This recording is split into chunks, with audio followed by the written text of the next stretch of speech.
ሰላም ጤና ይስጥልን ተመልካቾቻችን እንደምን ዋላችሁ እንደምን አመሻችሁ ከአንከር ሚዲያ ዝግጅት ክፍል ያክብሮ ሰላምታችንን እናቀርባለን ከአቶ ልደቱ አያሌው ጋር በወቅታዊ ጉዳዮች ላይ በማተኮር የምናደርገውን ቆይታ ነው ለዛሬ ይዘንላችሁ የምንቀርበው አቶ ልደቱ አያሌው በተለይም በቅርቡ ወደ ሀገር ቤት እንዳይገቡ ከተደረገበት ክስተት ጋር በተያያዘ እንደዚሁም ሌሎች በርካታ ወቅታዊ ጉዳዮች ጋር መነሻ አድርገን እንወያያለን ከኛ ጋር እንድትቆዩ ግብዣችን ነው መልካም ጊዜ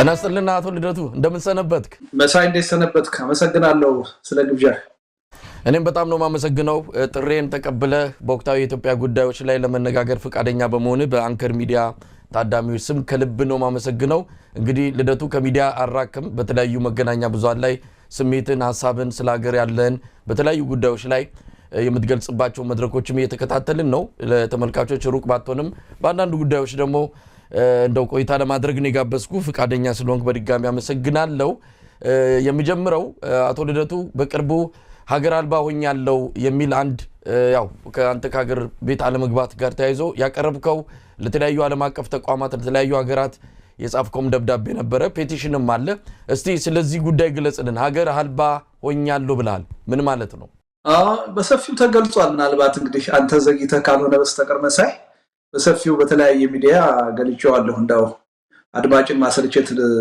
እንዳይሆን ምክንያቱም ኦልሞስት ከአንድ ወር በላይ ሆነው እና ያው ወደ ሀገሬ እንዳልመለስ ተከልክያለሁ እንግዲህ አሁን የዚህ ሀገር የመኖሪያ ፍቃድ የለኝም የሌላ ሀገር ዜግነት የለኝም አንድ ሀገር ነው ያለኝ አንድ ፓስፖርት ነው ያለኝ ስለዚህ ወደዛ ሀገሬ መግባት ከተከለከልኩ አሁን ሀገር የለኝም ዜግነት የለኝም ማለት ነው እና እሱን ለማለት ነው ሄደን እንግዲህ የደረስንበት እዚህ ደረጃ ሆነ እንዲህ አይነት መንግስት ነው የገጠመን አንድን ዜጋ በህገወጥ መንገድ ወደ ተወለደበት ወደ አደገበት ወደሚኖርበት ሀገር እንዳይገባ የሚከለክል መንግስት ነው የገጠመን እና በአሁኑ ወቅት በተግባርም በስሜትም ሀገር የለሽና ዜግነት የለሽ እንደሆንኩ ነው የሚሰማኝ ልደቱ ጥያቄውን ያነሳውት ያለ ምክንያት አይደለም ሰሞኑን ከተለያዩ የአውሮፓና እዚህም የአሜሪካ የሚኖሩ ኢትዮጵያውያን የፖለቲካ ጥገኝነት የጠየቁ አሳይለም የጠየቁ ካንተ ጋር በተያያዘ አንድ ችግር ገጥሟቸዋል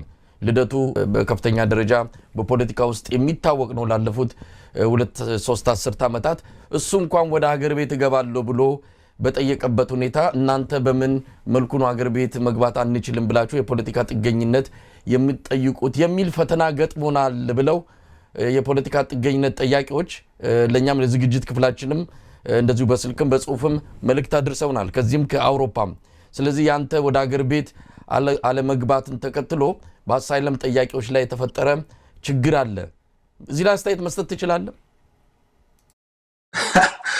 ኢንፎርሜሽኑን የመጀመሪያ ነው ካንተ ስሰማው አልሰማሁም ስለዚህ እውነት ነው ውሸት ነው አላቅም ማለት ነው ነገር ግን አሁን ካቀረብከው አንፃር አንደኛ እኔ ወደ ሀገሬ የሚሄደው በሰላም ለመኖር እችላለሁ በሚል አይደለም የፖለቲካ ሰው ነኝ እንዳውም መንግስት በውሸት ክስ በሽብርተኝነት ፈልገዋለሁ የሚለኝ ሰው ነኝ ነገር ግን ሄጄ ሊገጥመኝ የሚችለውን የእስርም የሞትም አጠቃላይ ፈተና ለመጋፈጥ ዝግጁ ነኝ ብዬ ነው እንጂ ወደ ሀገር ቤት ሊሄድ ወስኜ የነበረው ሀገር ቤት ሲሄድ ምንም አልሆንም በሚል አይደለም እና ምናልባት ስርዓቱ ምን ያህል አደገኛ ስርዓት እንደሆነ የሰዎችን መብት የማያከብር መሆኑን የሚያሳይ ነው መጀመሪያም ስገልጽ የነበረው ማለት ነው ለነገሩ ወደ ሀገር ቤት በዚህ ሁኔታም ሊሄድ ተነስቼ እንዳልሄድ ስከለከል የበለጠ እንዳውም በውጭ ሀገር የሚኖሩ ኢትዮጵያውያን ሀገር ቤት ያለው መንግስት ምን አይነት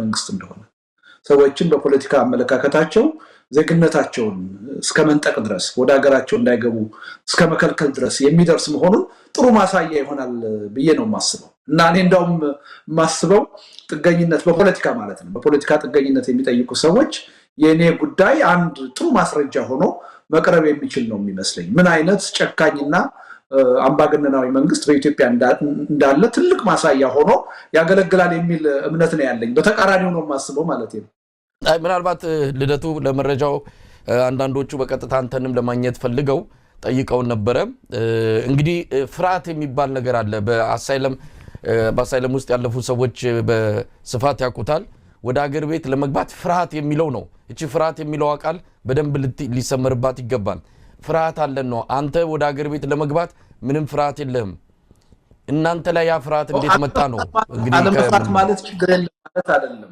መሳይ አለመፍራት ማለት ችግር አይገጥምም ማለት አይደለም እንደምታውቀው አንተ አልተገኘህም እንጂ ወደ 12 13 ጋዜጠኞች ሁሉ ጠርቼ ፕሬስ ኮንፈረንስ ሰጥቻለሁ ኢትዮጵያ ሲሄድ ምን አይነት ችግር ሊገጥመኝ እንደሚችል ከመታሰር ጀምሮ ህይወትን እስከ ማጣት ድረስ የሚደርስ አደጋ ሊደርስብኝ እንደሚችል ሁሉ ያወቅኩ እንደሚሄድ ፕሬስ ኮንፈረንስ ሁሉ ሰጥቻለሁ እና ይሄ ግልጽ የሆነ በአደባባይ የሚታወቅ ነገር ነው ማለት ነው ስለዚህ እኔ አልፈራሁም ማለት ኢትዮጵያ ሲሄድ ችግር አይደርስብኝም ማለት አይደለም የፖለቲካ ሰው ስለሆንኩ ሊደርስብኝ የሚችለውን አፈና ግድያ ሁሉ ለመቀበል ተዘጋጅቼ ነው የሚሄደው ይሄ አይነት ዝግጁነትና ኃላፊነት ግን ሁሉም ዜጋ ሊኖረው አይችልም እኔ ፖለቲከኛ ስለሆንኩ በፖለቲካ ዋጋ ለውጥ ማምጣት አለብኝ ብዬ የማምን ሰው ስለሆንኩ ነው ይሄ ኃላፊነትና ግዴታ የሁሉም ኢትዮጵያዊ ነው ማለት አይደለም ሌሎች ኢትዮጵያውያኖች ይሄን ዋጋ ለመክፈል ደፍረው ወደ ኢትዮጵያ ለመሄድ ይችላሉ ማለት አይደለም እኔ የፖለቲካ ሰው ስለሆንኩ ነው እና ለሁሉም ዜጋ ደፍሮ መሄድ የግድ አስፈላጊ ነው ማለት አይደለም እና እኔ በደንብ በግልጽ መጀመሪያም ሊደርስብኝ የሚችለውን ነገር በፕሬስ ኮንፈረንስ ሳይቀር ገልጬ ነው ሊሄድ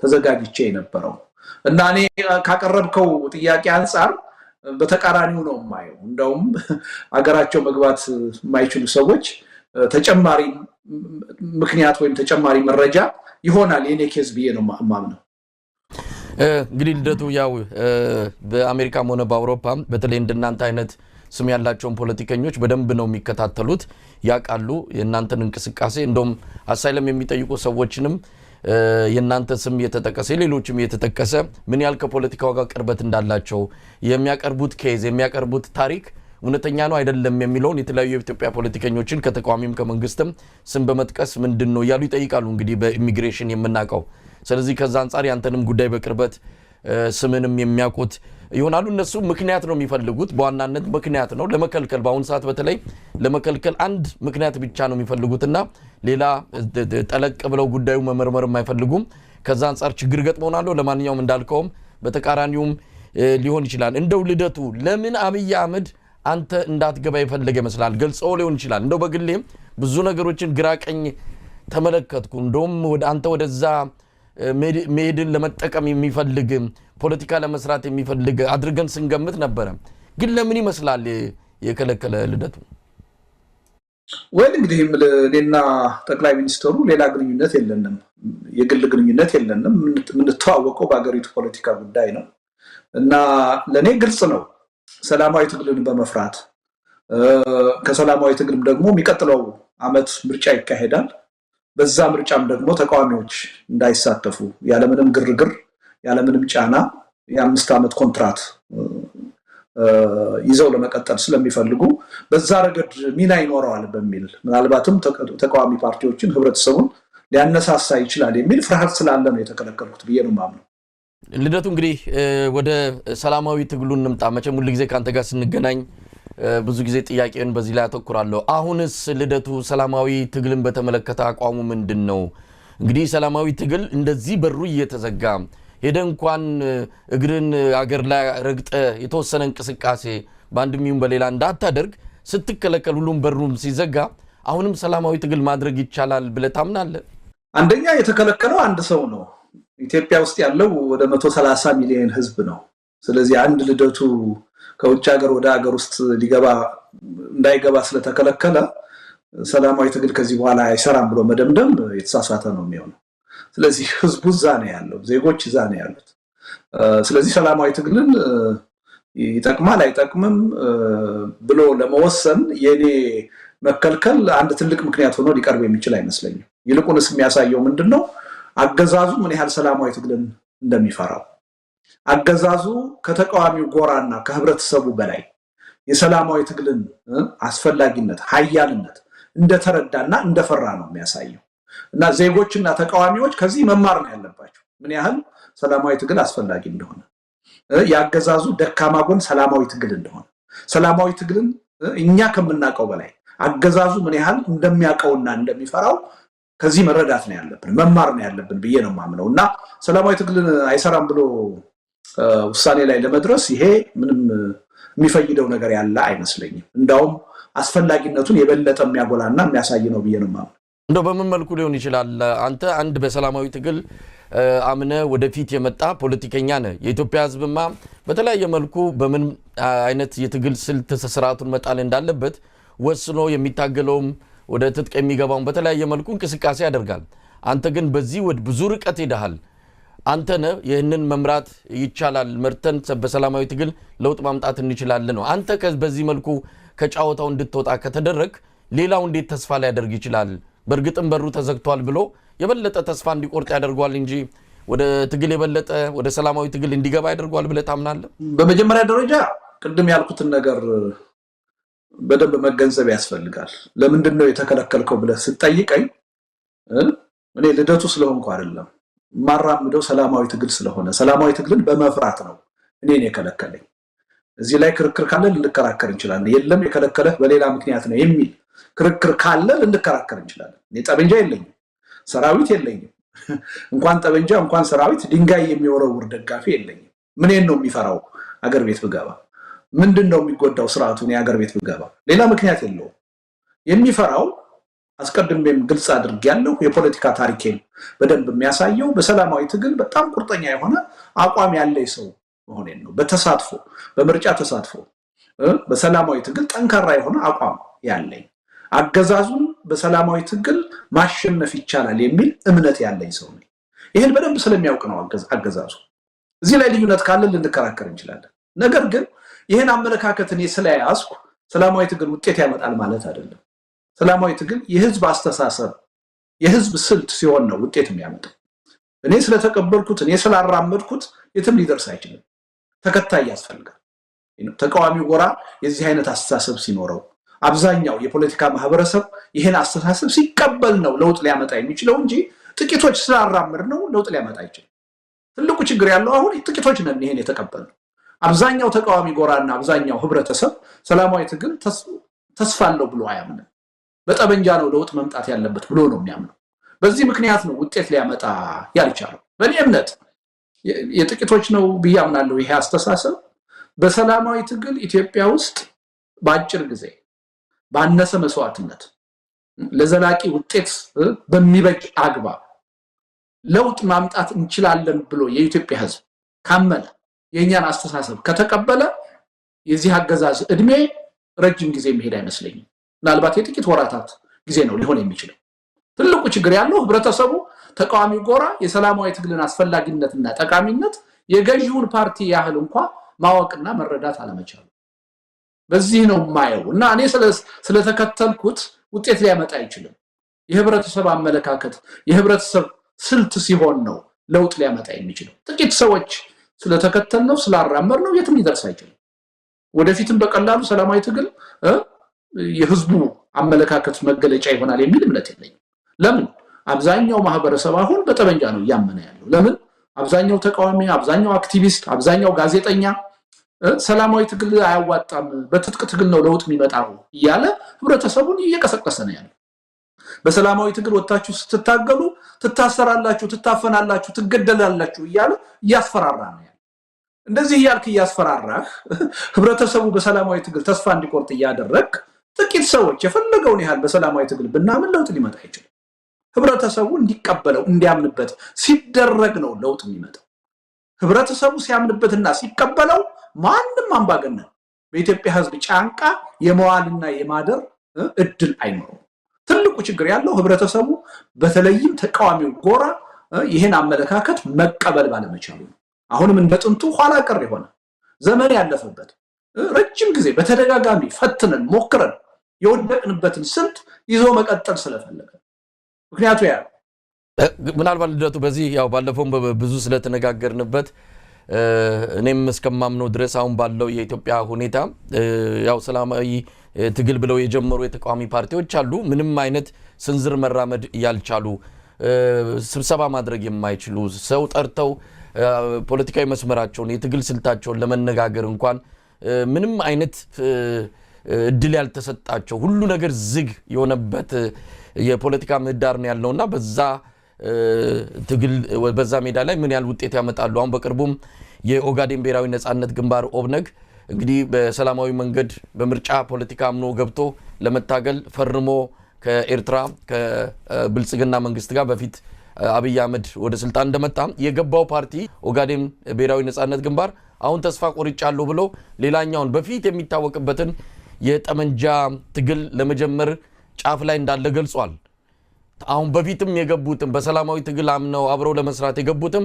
ተስፋ እየቆረጡ በሚወጡበት በዚህ ወቅት ላይ አሁንም ድረስ የሰላማዊ ትግል እንደው ቢሞከር ለውጥ ያመጣል ብሎ ማመን በርግጥ በአንተ በግል መብት ነው ግን ኢትዮጵያ ያለው አጠቃላይ ሁኔታ ይሄንን የሚፈቅድ አይደለም በአዋጅ እስኪከለከል እንጠብቃለን ብሏል በቅርቡ የእናት ፓርቲ የህዝብ ግንኙነት ኃላፊ በአዋጅ አብይ ሊከለክል አይችልም ሰላማዊ ትግል ከዚህ በኋላ አይደረግም ብሎ ነገሮችን በመቆለፍ ሁሉ ነገር ዝግ በማድረግ በመግደል በማሰር አንድም ነገር እድል እንዳይሰጥ በማድረግ ነውና በዚህ ውስጥ እንዴት ይቻላል የሚለው ምናልባት ልደቱ አንተ የታየ ነገር ሊኖር ይችላል አሁን እኔ እንደውም ይሄን ነገር ከተከለከልክ በኋላ በተወሰነ ደረጃ ሰላማዊ ትግል ላይ ያለውን አቋም ያላላል የሚል እምነት ነበርኝና አሁን እንደማይ ግን በዛው አቋም እንደጸና ነው መሳይ እንግዲህ ኢትዮጵያውያኖች ወይ ከሌሎች ታሪክና ሂደት መማር አልቻልንም ወይ ከራሳችን ችግርና ውድቀት መማር አልቻልንም ለዚህ ነው ሁሉ ጊዜ ከአንድ ችግር ወደ ሌላ ችግር እየተሸጋገርን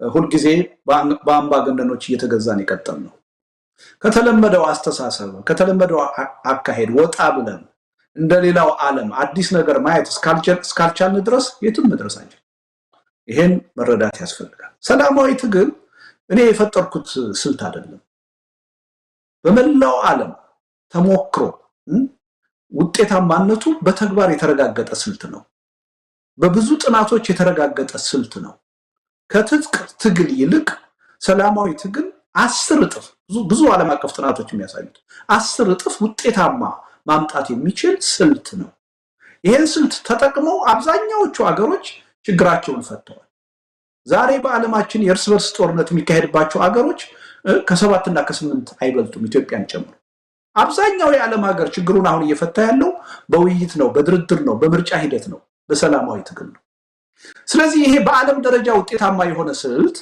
ኢትዮጵያ ውስጥ ሲመጣ የማይሰራ ከሆነ መጠየቅ ያለበት ስልቱ አይደለም መጠየቅ ያለብን እኛ ነን ከሌላው ዓለም በምን ተለይተን ነው እኛ ሰላማዊ ትግል መጠቀም ያልቻልነው ሰላማዊ ትግል የማይሰራው ሀገራችን ለምንድነው ብለን መጠየቅ ያለብን ራሳችንን ድክመታችንን ችግራችንን መፈተሽ ያለብን እኛ ነን በዓለም ውጤታማ የሆነውን ሰላማዊ ትግልን ጥያቄ ውስጥ ማስገባት ችግሩ ያለው ስልቱ ላይ አይደለም ችግሩ ያለው እኛ ላይ ይሄን መረዳት ካልቻልን ኢትዮጵያውያን ችግራችን ገና ነው መከራችን ገና ነው ይቀጥላል አሁን ቅድም አነሳልኝ የሶማሌ ነፃ አውጪ ግንባር አዎ ትጥቅ ትግል ሲያካሂድ ነበር በሰላማዊ ትግል አካሂዳለሁ ብሎ አሁን ወደ ሀገር ውስጥ ገባ ትነግረኛለህ አንድ ሰላማዊ ሰልፍ አድርጓል ካሁን በፊት ስንት የሥራ ማቆም አድማ ጠርቷል ካሁን በፊት ስንት ፐብሊክ ዲስኦቢዲነስ ወይም ደግሞ የህብረተሰብ እንቢተኝነት ጠርቷል ትነግረኛለህ በበቂ ሁኔታ ጭራሽ ሳንሞክረው ሰላማዊ ትግል ሳንሞክረው አይደል ጭራሽ ሳንጀምረው ተስፋ መቁረጥ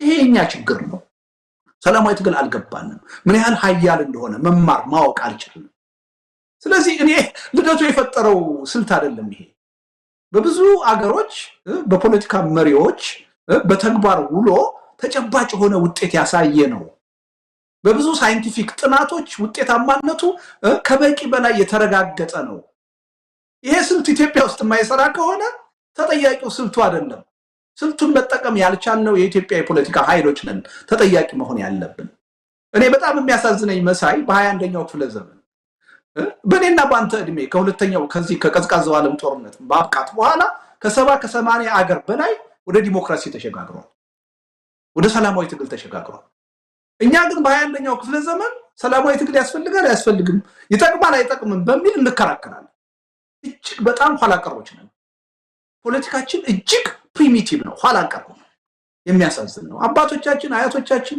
ቅድመ አያቶቻችን ለሺህ ዘመን ሲዋጉ ነው የኖሩት።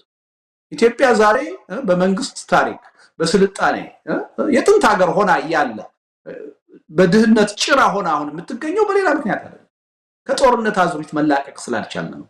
ከእርስ በርስ መገዳደል መላቀቅ ስላልቻልን ነው።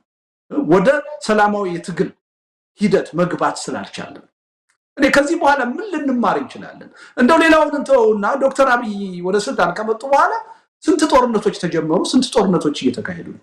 ምን ውጤት አገኘ? ስንት ህዝብ አለቀ? በሚሊዮን የሚቆጠር ህዝብ አልቋል። ምን ጠባለ? ሰላማዊ ትግል ግን በዚህ 6-7 ዓመት የት ነው ያካሄድነው? በሰላማዊ ትግል ስንት ሰው ሞተ? ትነግረኛለህ? በቁጥር አሁን ስንት ሰው ሞተ በሰላማዊ ትግል? አሁን ኢትዮጵያ ያለው ሁኔታ ትንሽ ለየት ይላል ከሌሎች ዓለም ሀገራት ካሉት ጋር በተለየ ሊታይ የሚችል ነው። አንደኛ የህልውና ትግል የሚያደርግ ነው ብረት ያነሳው። አሁን የአማራን ህዝብ ልንወስድ እንችላለን። የአማራ ህዝብ የህልውና ትግል ነው ያለበት። የአማራ ህዝብ እንደ አማራ በሀገሪቱ ውስጥ መኖር እንዳይችል ሆኖ የተደረገባቸው ብዙ ጭቆናዎች እየተፈጸሙ ነው። አዲስ አበባ አትገባም የተባለ ማህበረሰብ ክፍል ነው። እንዲህ አይነቱ ማህበረሰብ ክፍል በተለይ ኢትዮጵያ ውስጥ ባለው አሁን የዘር ፖለቲካው በከፍተኛ ሁኔታ እየጦዘ ያለበት ጊዜ ላይ ነው ያለነው። በጣም ጦዟል። ከህወሓት ዘመን ባለፈ በከፋ መልኩ እየሄደ ያለበት ሁኔታ ነው ያለው። አንድ ጉዳይ እንኳን በዘር መነጽር እያየነው የምንፈታው ሆኗል። ማትሪክ ውጤት ራሱ በዘር መለኪያ ነው የሚታየው። ሁሉ ነገር ጫፍ ጠርዝና ጠርዝ በረገጠበት ሁኔታ ሰላማዊ ትግል ላይ ተናበን እንደው በኮዝ አምነን በግቡ አምነን በተልኮ አምነን ወደዛ ልንገባ የምንችልበት እንዲህ አይነት መደላድል በሌለበት ሰላማዊ ትግልን ያዋጣል ብለን መሄዳችን ለአገዛዙ እንደው ዝም ብሎ ህጋዊ ሽፋን መስጠት ይቻላል፣ አገዛዙ ይህንንም ይፈቅዳል የሚል ህጋዊነትን የመስጠት አይሆንም ወይ የሚል ጥያቄ ይነሳል። ለማንኛውም አንታውን ብትገባ በዚህ ወቅት ላይ ምን አይነት ትግሎች ለምሳሌ እንደው በአደባባይ ላትናገረው ትችላለህ? ምን አይነት ትግሎች ናቸው? እንዴት አድርገ ይህን ህዝብ አንቃንቀ በሰላማዊ ትግል የ4 ኪሎን ወንበር ነቀንቃለሁ ብለህ ታስባለህ? እንደው አንድ ሁለት ነገር ልትነግረን ትችላለህ? መሳይ፣ በመጀመሪያ ደረጃ መነሻ ስህተት ነው። ሰላማዊ ትግል የሚካሄደው ለእንዲህ አይነት ጉዳይ ነው፣ ለእንዲህ አይነት ጉዳይ አይካሄድም የሚባል ቲዎሪ የለም። ሰላማዊ ትግል ከአምባገነን ለመገላገል ተካሂዶ ውጤት አምጥቷል። ሰላማዊ ትግል ከዛም አልፎ ከቅኝ ግዛት ሳይቀር ለመገላገል ተካሂዶ ውጤት አምጥቷል።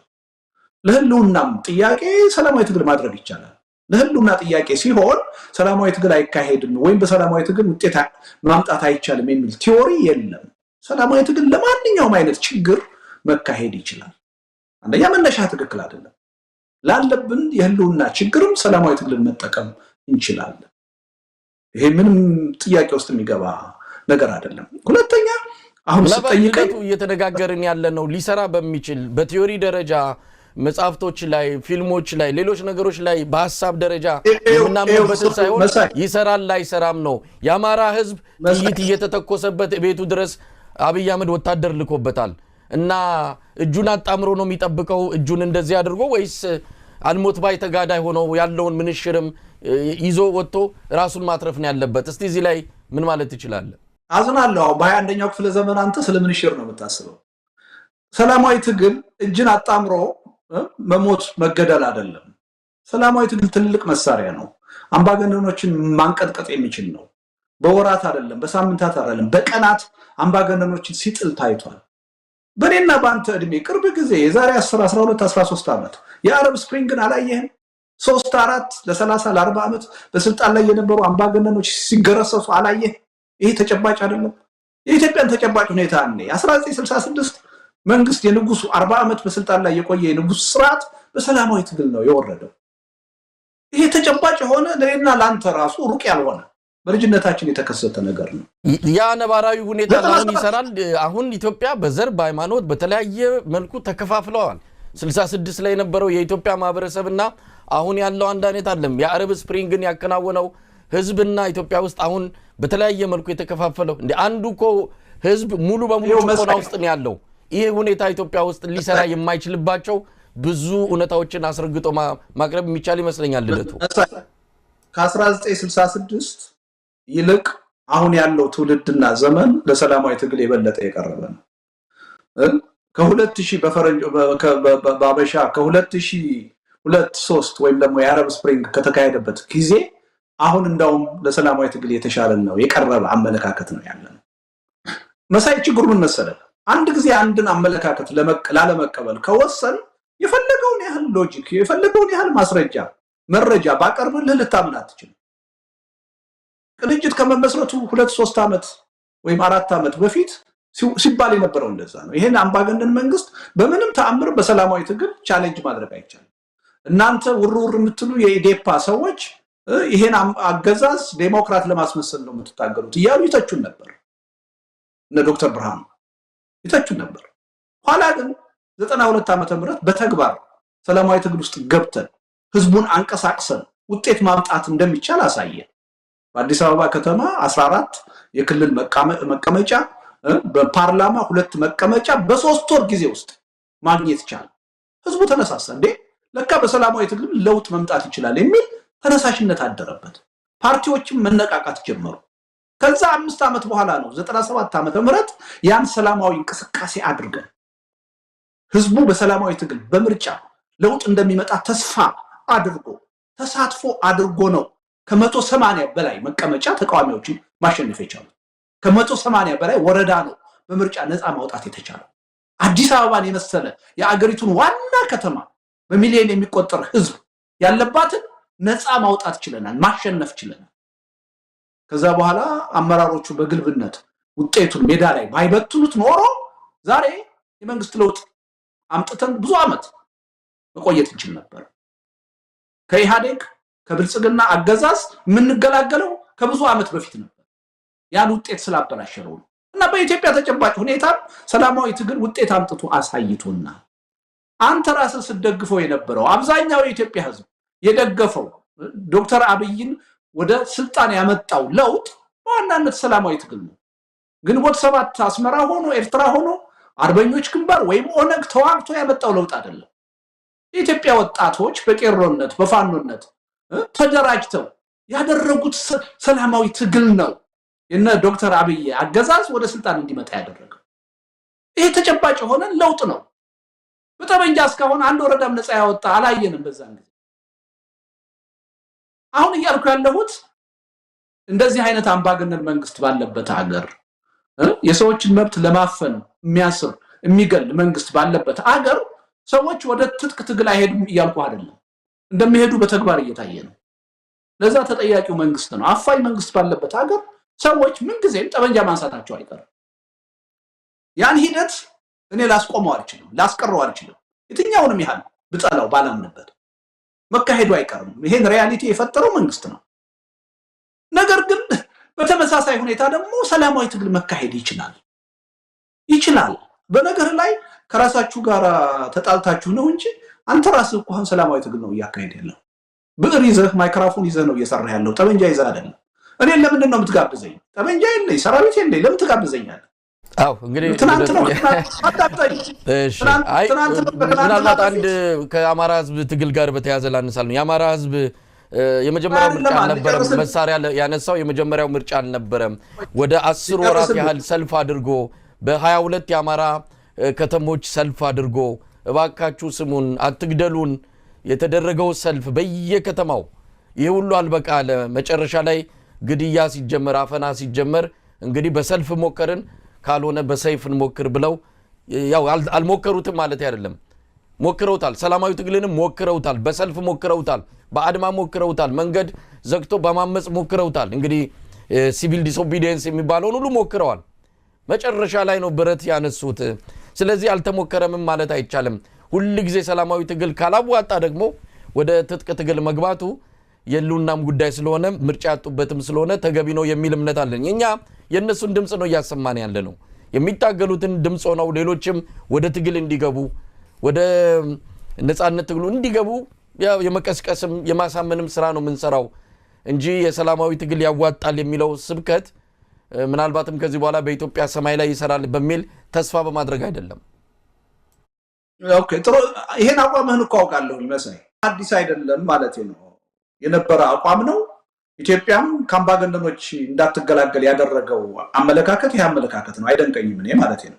ወደፊትም ልንገርህ ይሄ አመለካከት እስካልተቀየረ ድረስ በሰላማዊ ትግል ለውጥ እናመጣለን የሚል አስተሳሰብ አሸናፊ ሆኖ የኢትዮጵያ ህዝብ ይሄን አመለካከት መተግበር እስካልቻለ ድረስ ችግራችን የሚፈታው በጠበንጃ ነው በመገዳደል ነው የሚለው አመለካከት እስከቀጠለ ድረስ ቢልሚ ወደፊትም በአምባገነን እንመራለን ብቻ ሳይሆን የወደፊት ዕጣ ፈንታችን የሚሆነው መፈራረስ ነው።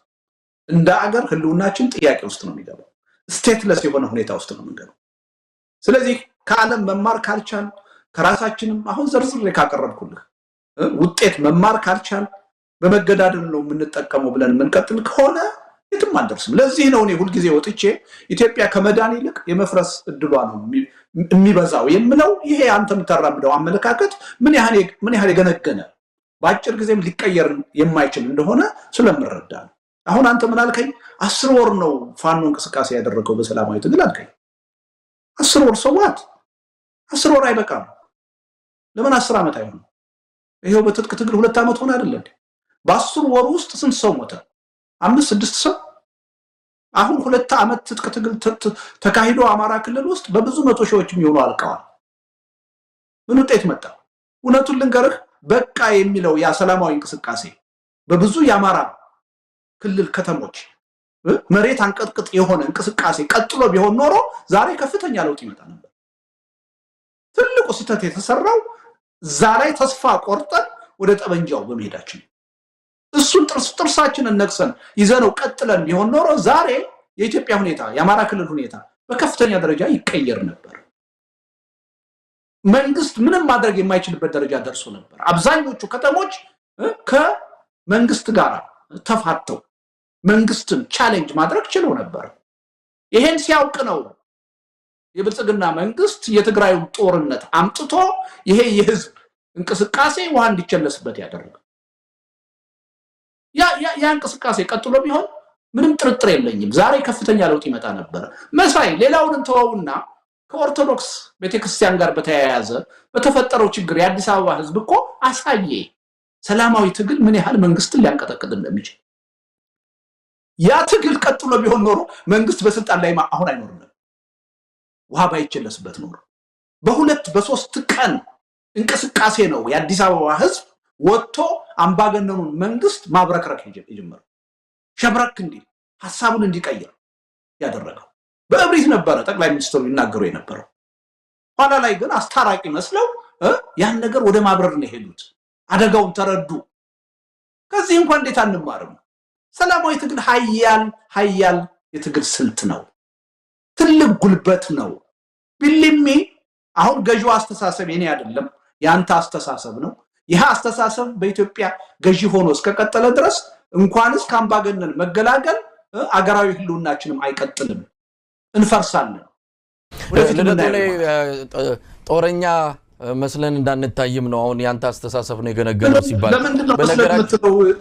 በነገራችን ላይ ጦርነት ለምን መስለን ትላለህ? ለምን ፈራው? እንደገና ነው መፍራት አይደለም በሰላማዊ ትግል ታዲያ መስለን ለምን ትላለህ? ነን እኮ ነው ማለት ያለው። በጦረኝነትም አይደለም። አንዳንድ ጊዜ ጦርነት ሰላምም ለማምጣት ሀገራት የተመሰረቱት ሀገራት የቆሙት በፍቅር አይደለም።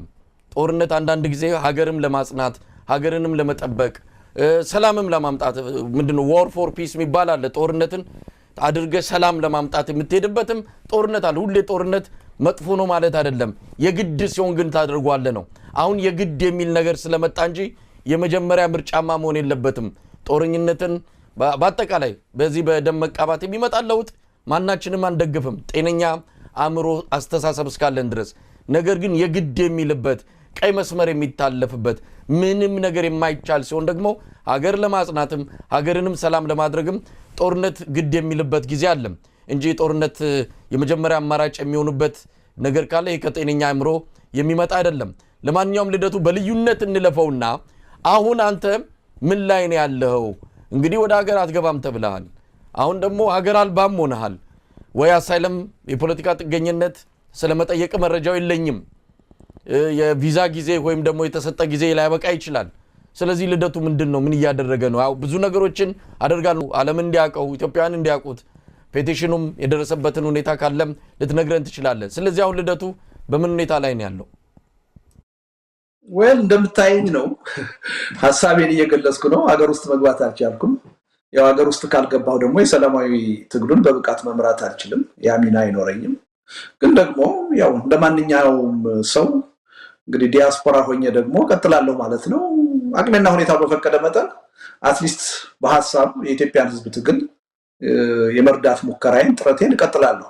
የተለየ ነገር እስኪመጣ ድረስ ማድረግ የምችለው እሱን ነው። ፖለቲካ ጥገኝነት ትጠይቃለህ? ወይል እዚህ ሀገር ለመኖር የግድ የሚያስፈልግበት ሁኔታ ይኖራል። አሁን ለተወሰነ ጊዜ እንደዛ አይነት የሚያስገድድ ሁኔታ ላይ አይደለሁም። ነገር ግን ወደፊት ወደ ሀገር ቤት የመግባቴ እድል በዚሁ ከቀጠለ ማልችልበት ሁኔታ ከተፈጠረ የምርጫ ጉዳይ አይደለም የሚሆነው፣ ግዴታ ነው የሚሆነው ጥገኝነት መጠየቅ ማለት ነው። እንግዲህ ልደቱ ወደ ሌሎች ጉዳዮች እንምጣ። ብዙ ነገሮች አሉ። በዚህ ሁልጊዜ እናንተ በመነጋገርበት የሰላማዊ ትግል ላይ ትንሽ ሰዓት ወስደን ተነጋግረናል። በጣም ብዙ ጉዳዮች አሉ። ትግራይ ላይ ያለው ሁኔታ እጅግ ያሳስባል። በሌሎችም የኢትዮጵያ አካባቢዎች አጠቃላይ ሁኔታውን እንነጋግራለን። እንደው በቅድሚያ ወቅታዊም ስለሆነ ከትግራይ ውዝግብ ጋር በተያያዘ ያለውን ሁኔታ እናንሳው። እስቲ እንዴት እየተከታተልከው ነው? በእንደዚህ ሁኔታ የትግራይ ዳግም ሌላ ዙር ጦርነት ያንዣብባል፣ የትግራይ ህዝብ ዳግም ያንን ዋጋ ይከፍላል ብሎ የጠበቀ የለም። ግን አሁን ያ ነገር ሊመጣ ይችላል የሚል ስጋት ነው ብዙዎች ዘንድ ያለው። እንዴት እየተከታተልከው ነው? ወል የጠበቀ የለም ያልከው ላይኖር ይችላል ብዙ ሰው። እኔ ግን እጠብቅ ነበር። ምናልባት አላነበብከው ሊሆን ይችላል። የፕሪቶሪያው ስምምነት እንደተፈረመ የፕሪቶሪያው ስምምነት ያስደስታል፣ ያሳዝናል፣ ያሳስባል በሚል ርዕስ አንድ አርቲክል ጽፌ ነበር። እዛ አርቲክል ላይ ይሄ ቅራኔ ይሄ ጦርነት በዘላቂነት በፕሪቶሪያው ስምምነት ሊፈታ እንደማይችል በግልጽ አስቀምጫለሁ እና ለኔ የማልጠብቀው አይደለም። ምክንያቱም የፕሪቶሪያው ስምምነት በበጎ ፈቃድ ለሰላም ቁርጠኛ በመሆን ጦርነትን ነበር አገኝ በማለት የተደረገ ስምምነት አይደለም። በውጭ መንግስታት ተጽዕኖ እና ጦርነቱ ራሱ በፈጠረው አስገዳጅ ሁኔታ ለጊዜው የተደረገ ስምምነት ነው። ጊዜ ለመግዛት የተደረገ ስምምነት ነው እንጂ ከልብ በመነጨ ከሰላም ወዳድነት ከጦርነት ጠልነት የተደረገ ስምምነት አልነበረም። ስለዚህ ይሄን አውቅ ስለነበረ ይሄ ችግር ሄዶ ሊመጣ እንደሚችል ጥርጥር አልነበረኝም። ለኔ ምንም አላስገረመኝም፣ አላስደነቀኝም። እንግዲህ እስቲ ያለውን ሁኔታ እንመልከተው። አሁን አቶ ጌታቸው ረዳ ወደ አዲስ አበባ መጥተው ዓለም አቀፉ ማህበረሰብንም መግለጫ እየሰጡ ነው። ሁኔታው የተካረረ ይመስላል። በትግራይ የዶክተር ደብረጽዮን ቡድን መዋቅሩን አፍርሶ ወይም ደግሞ እንደው ቃሉንም መጠቀም ካለብን መፈንቅለ መንግስት አካሂዶ ክልሉን የሚቆጣጠርበት ምዕራፍ ላይ ደርሷል። ያው ደቡባዊ ትግራይ የተወሰነ ችግር እንደገጠመው ይነገራል። ነገር ግን ከሰሜን ምስራቅ መሃል መቀሌንም ጭምር የሚቆጣጠርበት አቅሙን ፈጥሯል። አስተዳዳሪዎችን እየሾመ ነው። ስለዚህ አሁን የትግራይ ሁኔታ መስቀለኛ መንገድ ላይ ነው ያለው። አብይ አህመድ አድፍጧል። ዛሬ ምናልባት በተወሰነ ደረጃ አቋሙን የሰማን ይመስለናል። በዶክተር ጌዲዮን ጢሞቴዎስ አማካይነት የተናገረው ነገር ያው ከዶክተር ደብረጽዮን አንጻር ነገ ከነገ ወዲያ ችግር ሊኖር እንደሚችል የጌታቸውን ቡድን እንደሚደግፍ አገዛዙ ያሳወቀበት ጊዜ ነው። ምን ሊፈጠር ይችላል? ልደቱ እንደው የትግራይ ሁኔታ ወዴት ሊያመራ ይችላል ብለህ ትሰጋለህ? ወል አንደኛ እንትኑን መረዳት ያስፈልጋል፣ ችግሩን መረዳት ያስፈልጋል። በነገር ላይ መፈንቅለ መንግስት ስትል ሰምቻለሁ። እኔ በሱ መልኩ አላየው። መፈንቅለ መንግስት ለሚለው አገላለጽ የሚመጥን ሁኔታ አይደለም ትግራይ ውስጥ ያለው። አንደኛ ጊዜያዊ መስተዳድር ነው ያለው፣ አገር ሳይሆን ክልል ነው ያለው። በዚህ ደረጃ የሚደረጉ የፖለቲካ ሽኩቻዎች በመፈንቅለ መንግስት ደረጃ መገለጽ አለባቸው ብዬ አላምንም። ወይ መፈንቅለ አስተዳደር ልንለው እንችላለን። ጊዜያዊ መስተዳድር ነው። እውነቱን ለመናገር እንዳለም የሚቆጠር አልነበረም፣ እንደሌለ የሚቆጠር ነው። ራሳቸው አቶ ጌታቸው ወጥተው ኮማ ውስጥ ነው ያለው ሲሉት የነበረ ምንም እዚህ ግባ የሚባል ተግባራዊ ስራ መስራት ያልቻለ አካል ነው የነበረው እና ፈረሰ ልትለው አትችልም። ከፈረሰ ብዙ ጊዜ ቆይቷል።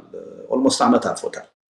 በተግባር የሚሰራው ስራ አልነበረም እና ይሄ መፈንቅለ መንግስት የሚለው ነገር ምናልባት የማጋነን ጉዳይ ካልሆነ በስተቀር ከጉዳዩ ከሂደቱ ጋር አብሮ መሄድ አይመስለኝም። ምን ይሆናል የሚለውን ነገር ለመረዳት መጀመሪያ የችግሩን ምንጭ ማወቅ ያስፈልጋል። ምንድነው የሆነ ያለው የሚለውን ማወቅ ያስፈልጋል። እዚህ ላይ በጣም ትልቅ የሆነ ያስተሳሰብ ክፍተት የመረዳት ችግር ነው ማለት።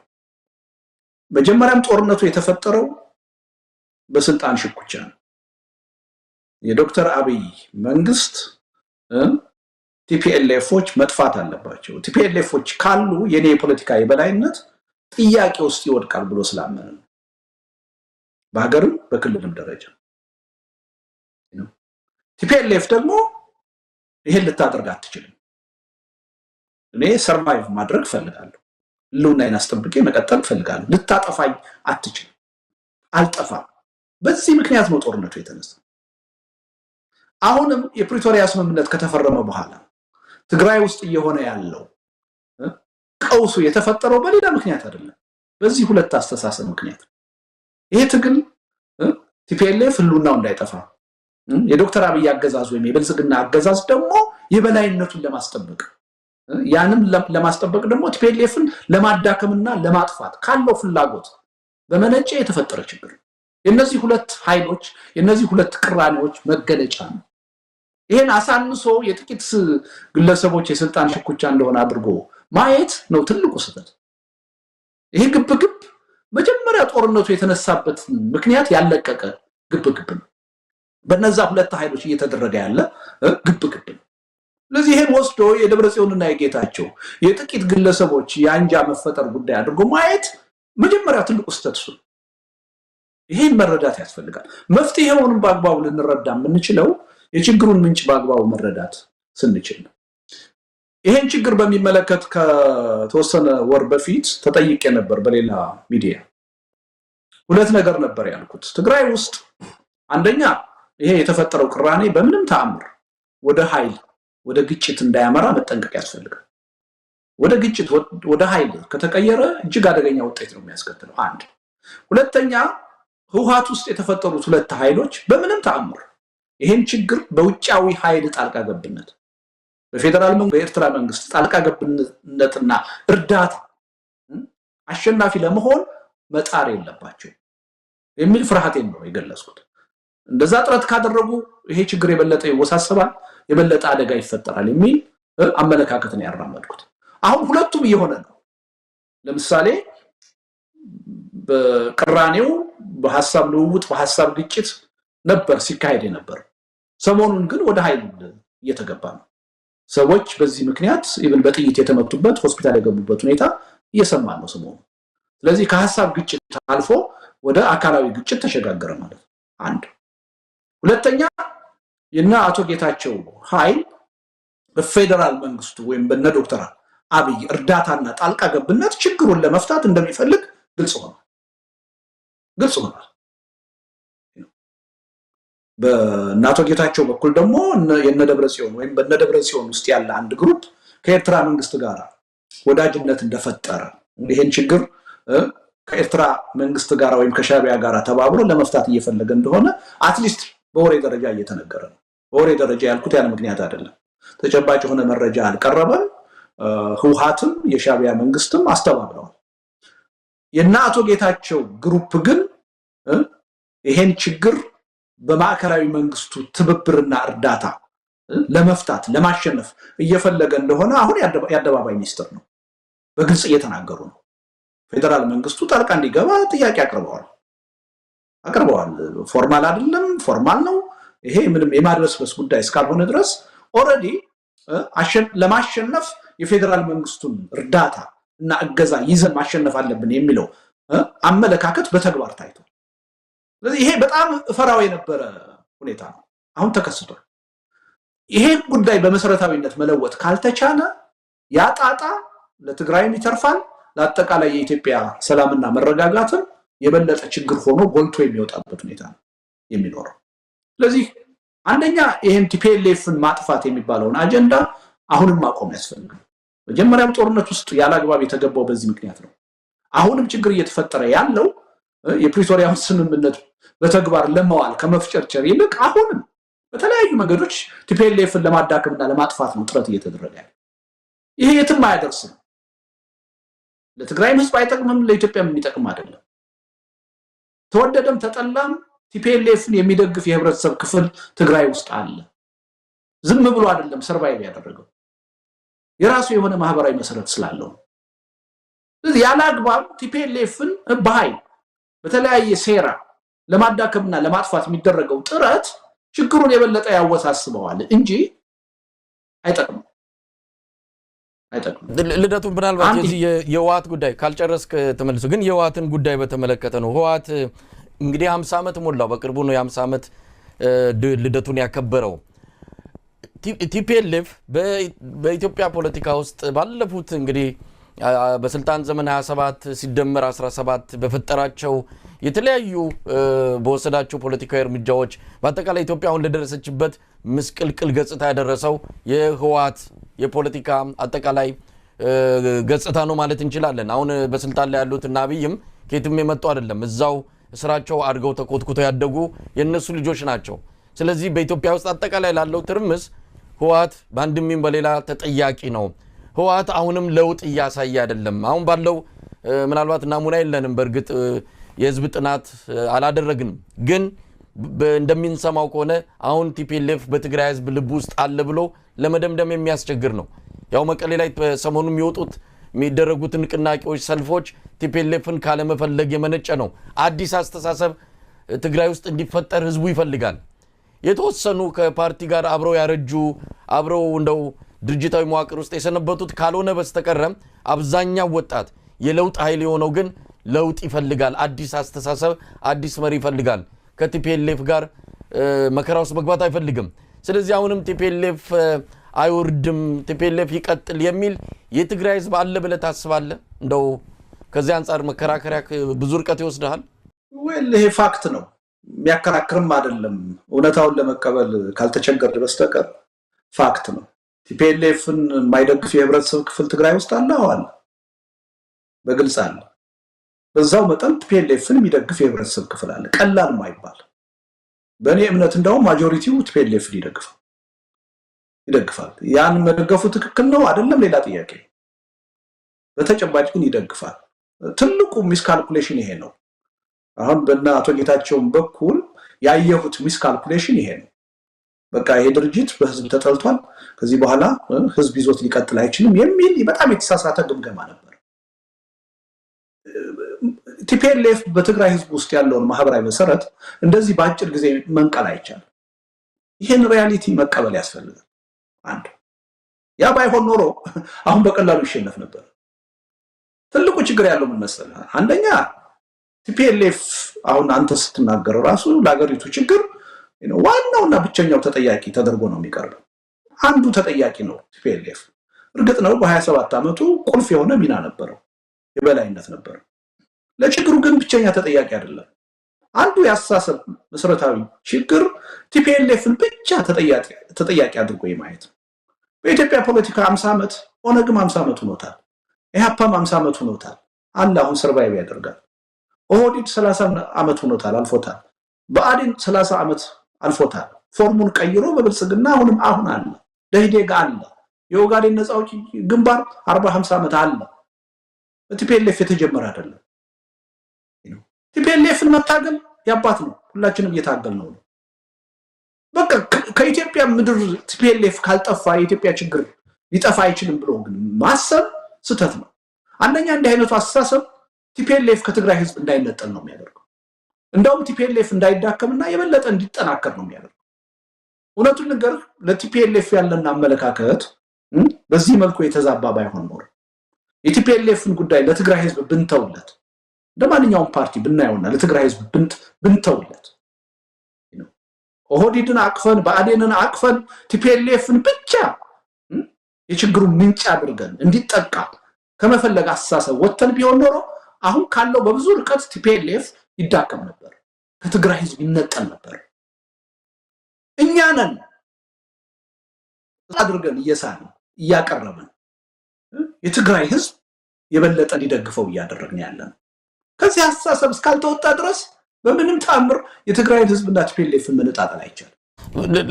ያለውን ነው። አሁን እኮ የውጭ የሚገኙት የትግራይ ልሂቃን የተለያየ አስተሳሰብ ያላቸው በፊት ከቲፒኤልኤፍ ጋር አቋማቸውን ሰልፋቸውን ያደረጉ በአገር ውስጥም የተለያዩ የትግራይ ፖለቲካ ድርጅቶች አሁን ሁሉም ከቲፒኤልኤፍ በተቃራኒው ነው የቆሙት።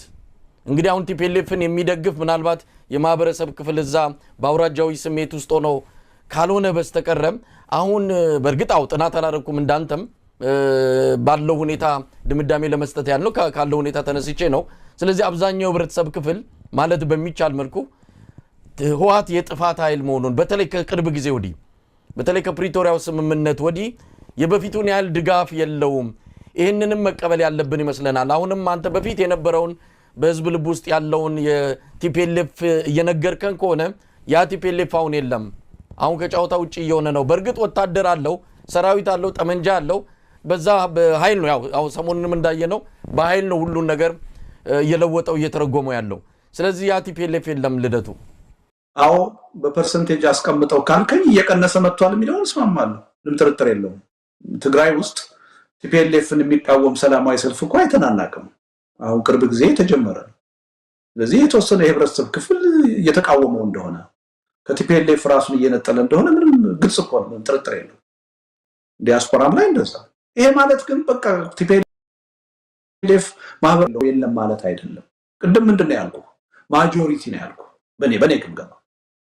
በኔ ግምገማ አሁንም ጥናት ቢደረግ ቅርብ ጊዜ እኮ ምርጫ ተካሂዷል እኮ ከ4 ዓመት በፊት ቲፒኤልኤፍ አሸንፏል ተጽዕኖ የሚፈጥር በተጽዕኖ ህብረተሰቡን እየገዛ የነበረ ድርጅት ነው አዎ ግን በምርጫ አሸንፏል የህዝብ ድጋፍ አግኝቷል በጦርነቱም ወቅት ህዝብ ደግፎት ነው ከጎኑ የቆመው ምራን ብሎ አሁን ምን አዲስ ነገር ተፈጠረና ነው በአንድ ጊዜ ያ ማህበራዊ መሰረት የሚናደው ከሱ በተጻራሪ የቆሙ ሰዎች አሉ አዎ ቁጥራቸው እየጨመረ ነው አዎ ምንም ጥርጥር የለውም እውነቱን ልንገርህ ካቶ ጌታቸው ጠብቅ የነበረው አንዱ ትልቁ ነገር ለትግራይ ህዝብ ውለታ መዋል ከነበረባቸው ራሳቸውን በአጀንዳ ከቲፒኤልኤፍ በደንብ አድርገው ንጥር አድርገው ለይተው አዲስ ተቃዋሚ ፓርቲ ቢያቋቁሙ ትልቁ ውለታ ነበረ ለኢትዮጵያ ህዝብ ለትግራይ ህዝብ ቲፒኤልኤፍን ቻሌንጅ የሚያደርግ ለትግራይ ህዝብ አማራጭ ሆኖ የሚቀር አሁን ግን እየታገሉ ያሉት ሁሉ አሁን አንተ የምትላቸው ቲፒኤልኤፍን ይጠላሉ የምትላቸው ሁሉ የውሸት ነው በቲፒኤልኤፍ ችግሩ ተፈቶ እነሱ የሚፈልጉት አመራር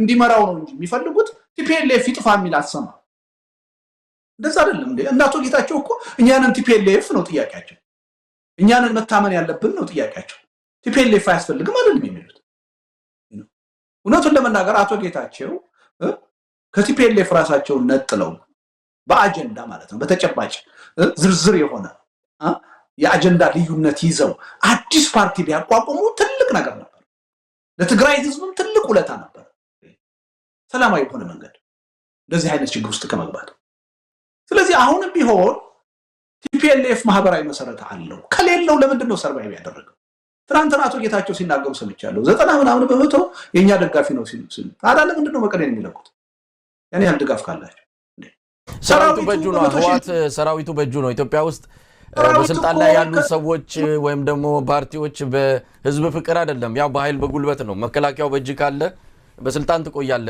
ህወሓትም አሁን ትግራይ ላይ አቅም ስላለው ነው ያንዳንዱ የሰራዊት አባል ከትግራይ ቤተሰብ የመጣ ነው ከሌላ ዩኒቨርሲቲ የመጣ አይደለም ያንዳንዱ የሰራዊት አባል አብዛኛው የሰራዊት አባል 70-80% ወጣት ነው አሁን እንደሚወራው ሽማግሌ አዛውንት ምናምን አይደለም ለምንድን ነው ቲፒኤልኤፍን የደገፈው ይሄን ራሳችንን መጠየቅና ተገቢ መልስ መስጠት መቻል አለብን አሁን ቲዲኤፍንና ህወሓትንም እንደው እንለየው የሚልም አንድ አስተሳሰብ እየመጣ ነው የግድ ዛ ቲዲኤፍ ውስጥ ያለው ሁሉ ቲፒኤልኤፍን ህወሓትን ይደግፋል ማለት አይደለም እንደውም የመቀሌው ጫጫታ አይመለከተንም ያለ አመራር እንደው እዚህ ላይ ስሙን መግለጽ ማያስፈልግም ስለዚህ ህወሓት ዛ ቲዲኤፍ ውስጥ ያለው ሁሉ ህወሓትን ይደግፋል ተብሏል አማራጭ ያጣ ህዝብ ነው ምንም አማራጭ የለውም ከዛ አብይ አህመድ የድሮን ጥቃት ነው የሚሰነዝርበት ከላይ ሌላ ችግር አለበት ከጎን እንደዚሁ ብዙ ነገር አለበትና ምርጫ የሌለው ህዝብ ስለሆነ ምርጫ የሌለው ታጣቂ ስለሆነ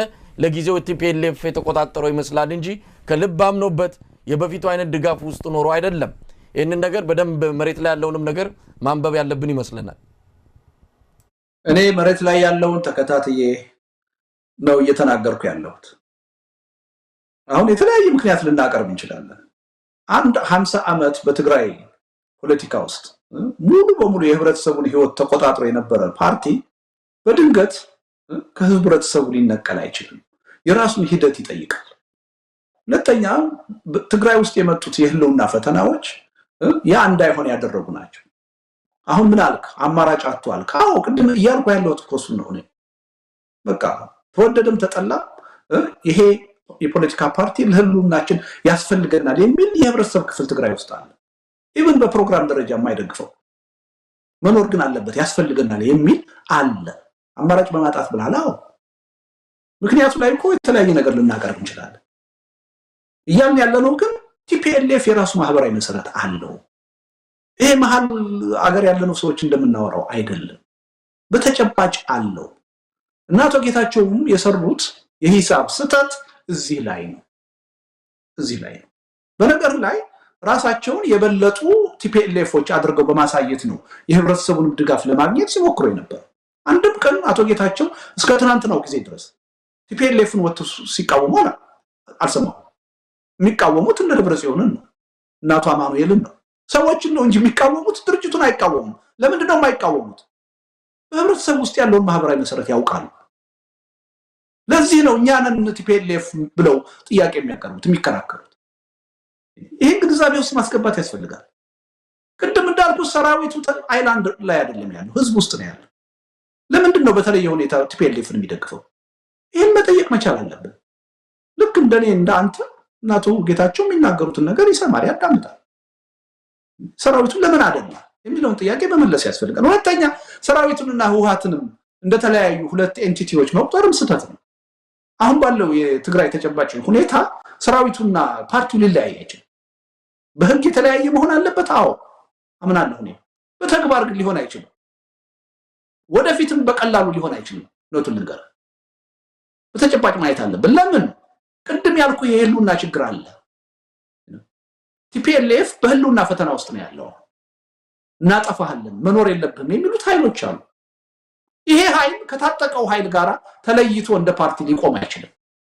ራሱን ከታጠቀው ኃይል ጋር ማስተሳሰር የግድ ነው፣ ያስፈልገዋል። ይህን እውነታ መረዳት አለብን። ስለዚህ ሁልጊዜ ጥረታችን መሆን ያለበት የቲፒኤልኤፍን ጉዳይ ለትግራይ ህዝብ እንተውለት። የትግራይ ህዝብ የሚደግፈውን የፈለገውን ይምረጥ ራሱ።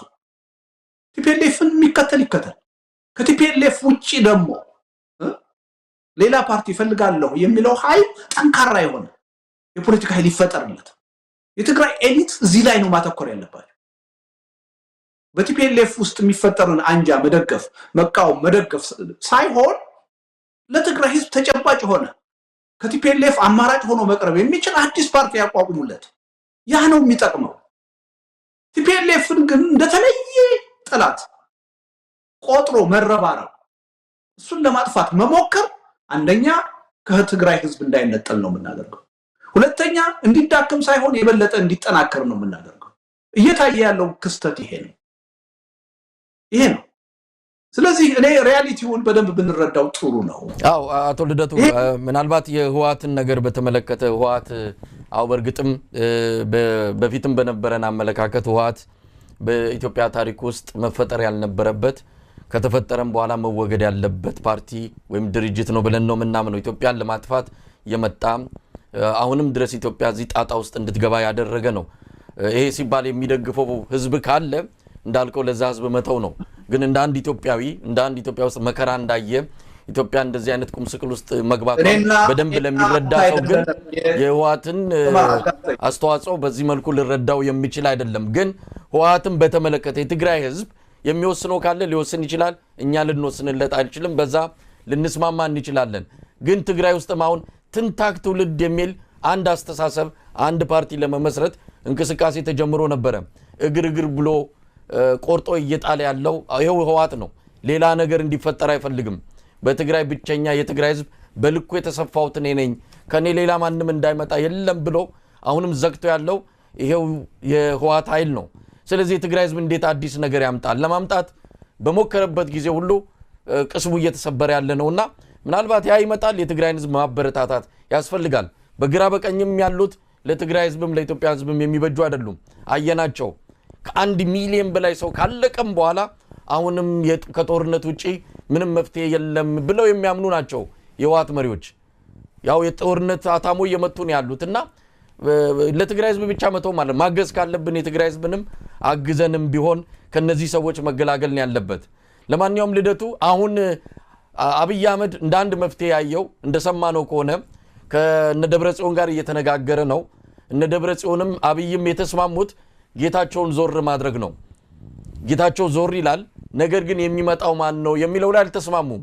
እነ ደብረጽዮን ምክትል ሊቀመንበሩ አቶ አማኑኤል አሰፋ ቀጣዩ ትግራይ ጊዜያዊ አስተዳደር ፕሬዝዳንት እንዲሆን ነው እና አብይ ደግሞ ዶክተር ማነው አምባሳደር ወንድሙ መተው እሳቸው ማለት ከነ ጌታቸው ጋር የነበሩት ማለት ነው ወይም ደግሞ በፕሪቶሪያው ስምምነት ህዋትን ወክለው ከሄዱት ማለት ነው እሳቸው እንዲሆኑ ነው የፈለጉት በዚህ ላይ ነው አሁን እየተነጋገሩ ያሉትና እነ ደብረጽዮንም አሁን ከአብይ ጋር ካልተነጋገሩ መፍትሄ አይመጣም ባለው ሁኔታ ይሄን እንዴት አይዋለ መነጋገር አለባቸው አው መነጋገር አለባቸው አንዱ ትናንትና ወዳጄ አቶ ጌታቸው ጋዜጣዊ መግለጫ ሲሰጡ በጣም ትልቅ ስህተት ነው በየማው ነው የተናገሩት ነገር ዶክተር አብይ እርምጃ ሊወስዱባቸው ይገባል እንጂ ከነ ዶክተር ደብረጽዮን ጋራ መነጋገር የለባቸውም ሲሉ ሰምቼ ነበር ይሄ ጸረ ሰላምነት ነው ሰላምን ያመጣው አስፈላጊ ነው በዚህ አምናለሁ ማለት ነው እና አሁን ለመነጋገር የሚደረገው ጥረት የሚደገፍ ነው ቅድምም ብያለሁ ቲፒኤልኤፍ ለማጥፋት ለማስወገድ አይደለም ጥረት መደረግ ያለበት ከቲፒኤልኤፍም ጋር ቢሆን ተነጋግሮ ችግርን በውይይት በድርድር ለመፍታት ነው መሞከር ያለበት ለማጥፋት ከሞከር ቲፒኤልኤፍም ላለመጥፋት የሚችለውን ነገር ሁሉ ያደርጋል ያን ሲያደርግ ደግሞ የራሱ የሆነ ማህበራዊ መሰረት አለ የሚደግፈው ህዝብ አለ የትግራይ ህዝብ የኢትዮጵያ ህዝብ ነው ብለን ምናምን ከሆነ የህወሓትን የሚደግፈውን የትግራይ ህዝብ መብት ማክበር አለበት እኛ አይደለንም ምን ወስንለት አሁን አንተ በሙሉ ልብነት ነው ቲፒኤልኤፍ መጥፋት አለበት ብለህ የምትናገር ትግራይ ነው ያስተዳድር ያለው አሁን ቲፒኤልኤፍ ኢትዮጵያን አይደለም ያስተዳድር ያለው ዋናነት ይሄ ጉዳይ መወሰን ያለበት በትግራይ ህዝብ ነው አንተ ዋሽንግተን ዲሲ ተቀምጠህ ልትወስንለት አትችልም ለወስንልህ ስትል ነው የትግራይ ህዝብ እኔ የወሰንኩለት አይደለም አቶ ልደቱ እኔ ኢትዮጵያ ላይ ካመጣው መከራ ኢትዮጵያ ላይ ከደረሰበት ቲፒኤልኤፍ እኮ የኢትዮጵያ ማስተዳዳሪ ነበረ መርቶናል እኮ 27 አመት ከዛ አንፃር ስመለከተው መጥፋት ያለበት ነው መኖር የለበትም ማለት እኔ ከደረሰብኝ አንፃር ነው የትግራይ ህዝብ ከፈለገው ግን ምንም ማድረግ አልችልም ያልኩ 27 አመት የገዛክ ቲፒኤልኤፍ ብቻ አይደለም ኦህዴድም ገዝቶሃል ብአዴንም ገዝቶሃል ኢህዴግም ገዝቶሃል ተላላኪዎቹን እኔ በተላላኪ ነው መላቸው አቅም የላቸውም እነዚህን አካላት እንደ አንድ ትርጉም ያለው ስልጣን አላቸው ብያላምንም እሱ እኮ ነው የሚያሳዝነው የበለጠ ተጠያቂ የሚሆኑት እነሱ ናቸው እንደውም ከቲፒኤልኤፍ በላይ ቲፒኤልኤፍማ ለሚያምንበት ለራሱ የፖለቲካ ይበላይነት ነው ያን ያደረገው ነብአዴን ነኦህዴድ ግን ተላላኪ ሆነው ለማያምኑበት ነገር ነው ህዝባቸውን ሲገዙ የነበረው ሲጨቁኑ የነበረው ይሄ ከተጠያቂነት ከኃላፊነት ነፃ ሊያደርጋቸው አይችልም እንደውም ሊያደርጋቸው አይችልም በዚህ እንተማመናለን ከኃላፊነት ነፃ ሊያደርጋቸው አይችልም ግን ፈላጭ ቆራጭ የነበረው ህወሓት ነው ስለዚህ እነሱን አቅፈህ ይዘህ ቲፒኤልኤፍ ብቻ ከምድረገጽ መጥፋት አለበት የሚል ፖለቲካ ማራመድ ያደርሳል ዘረኝነት እኮ ነው የሚሆነው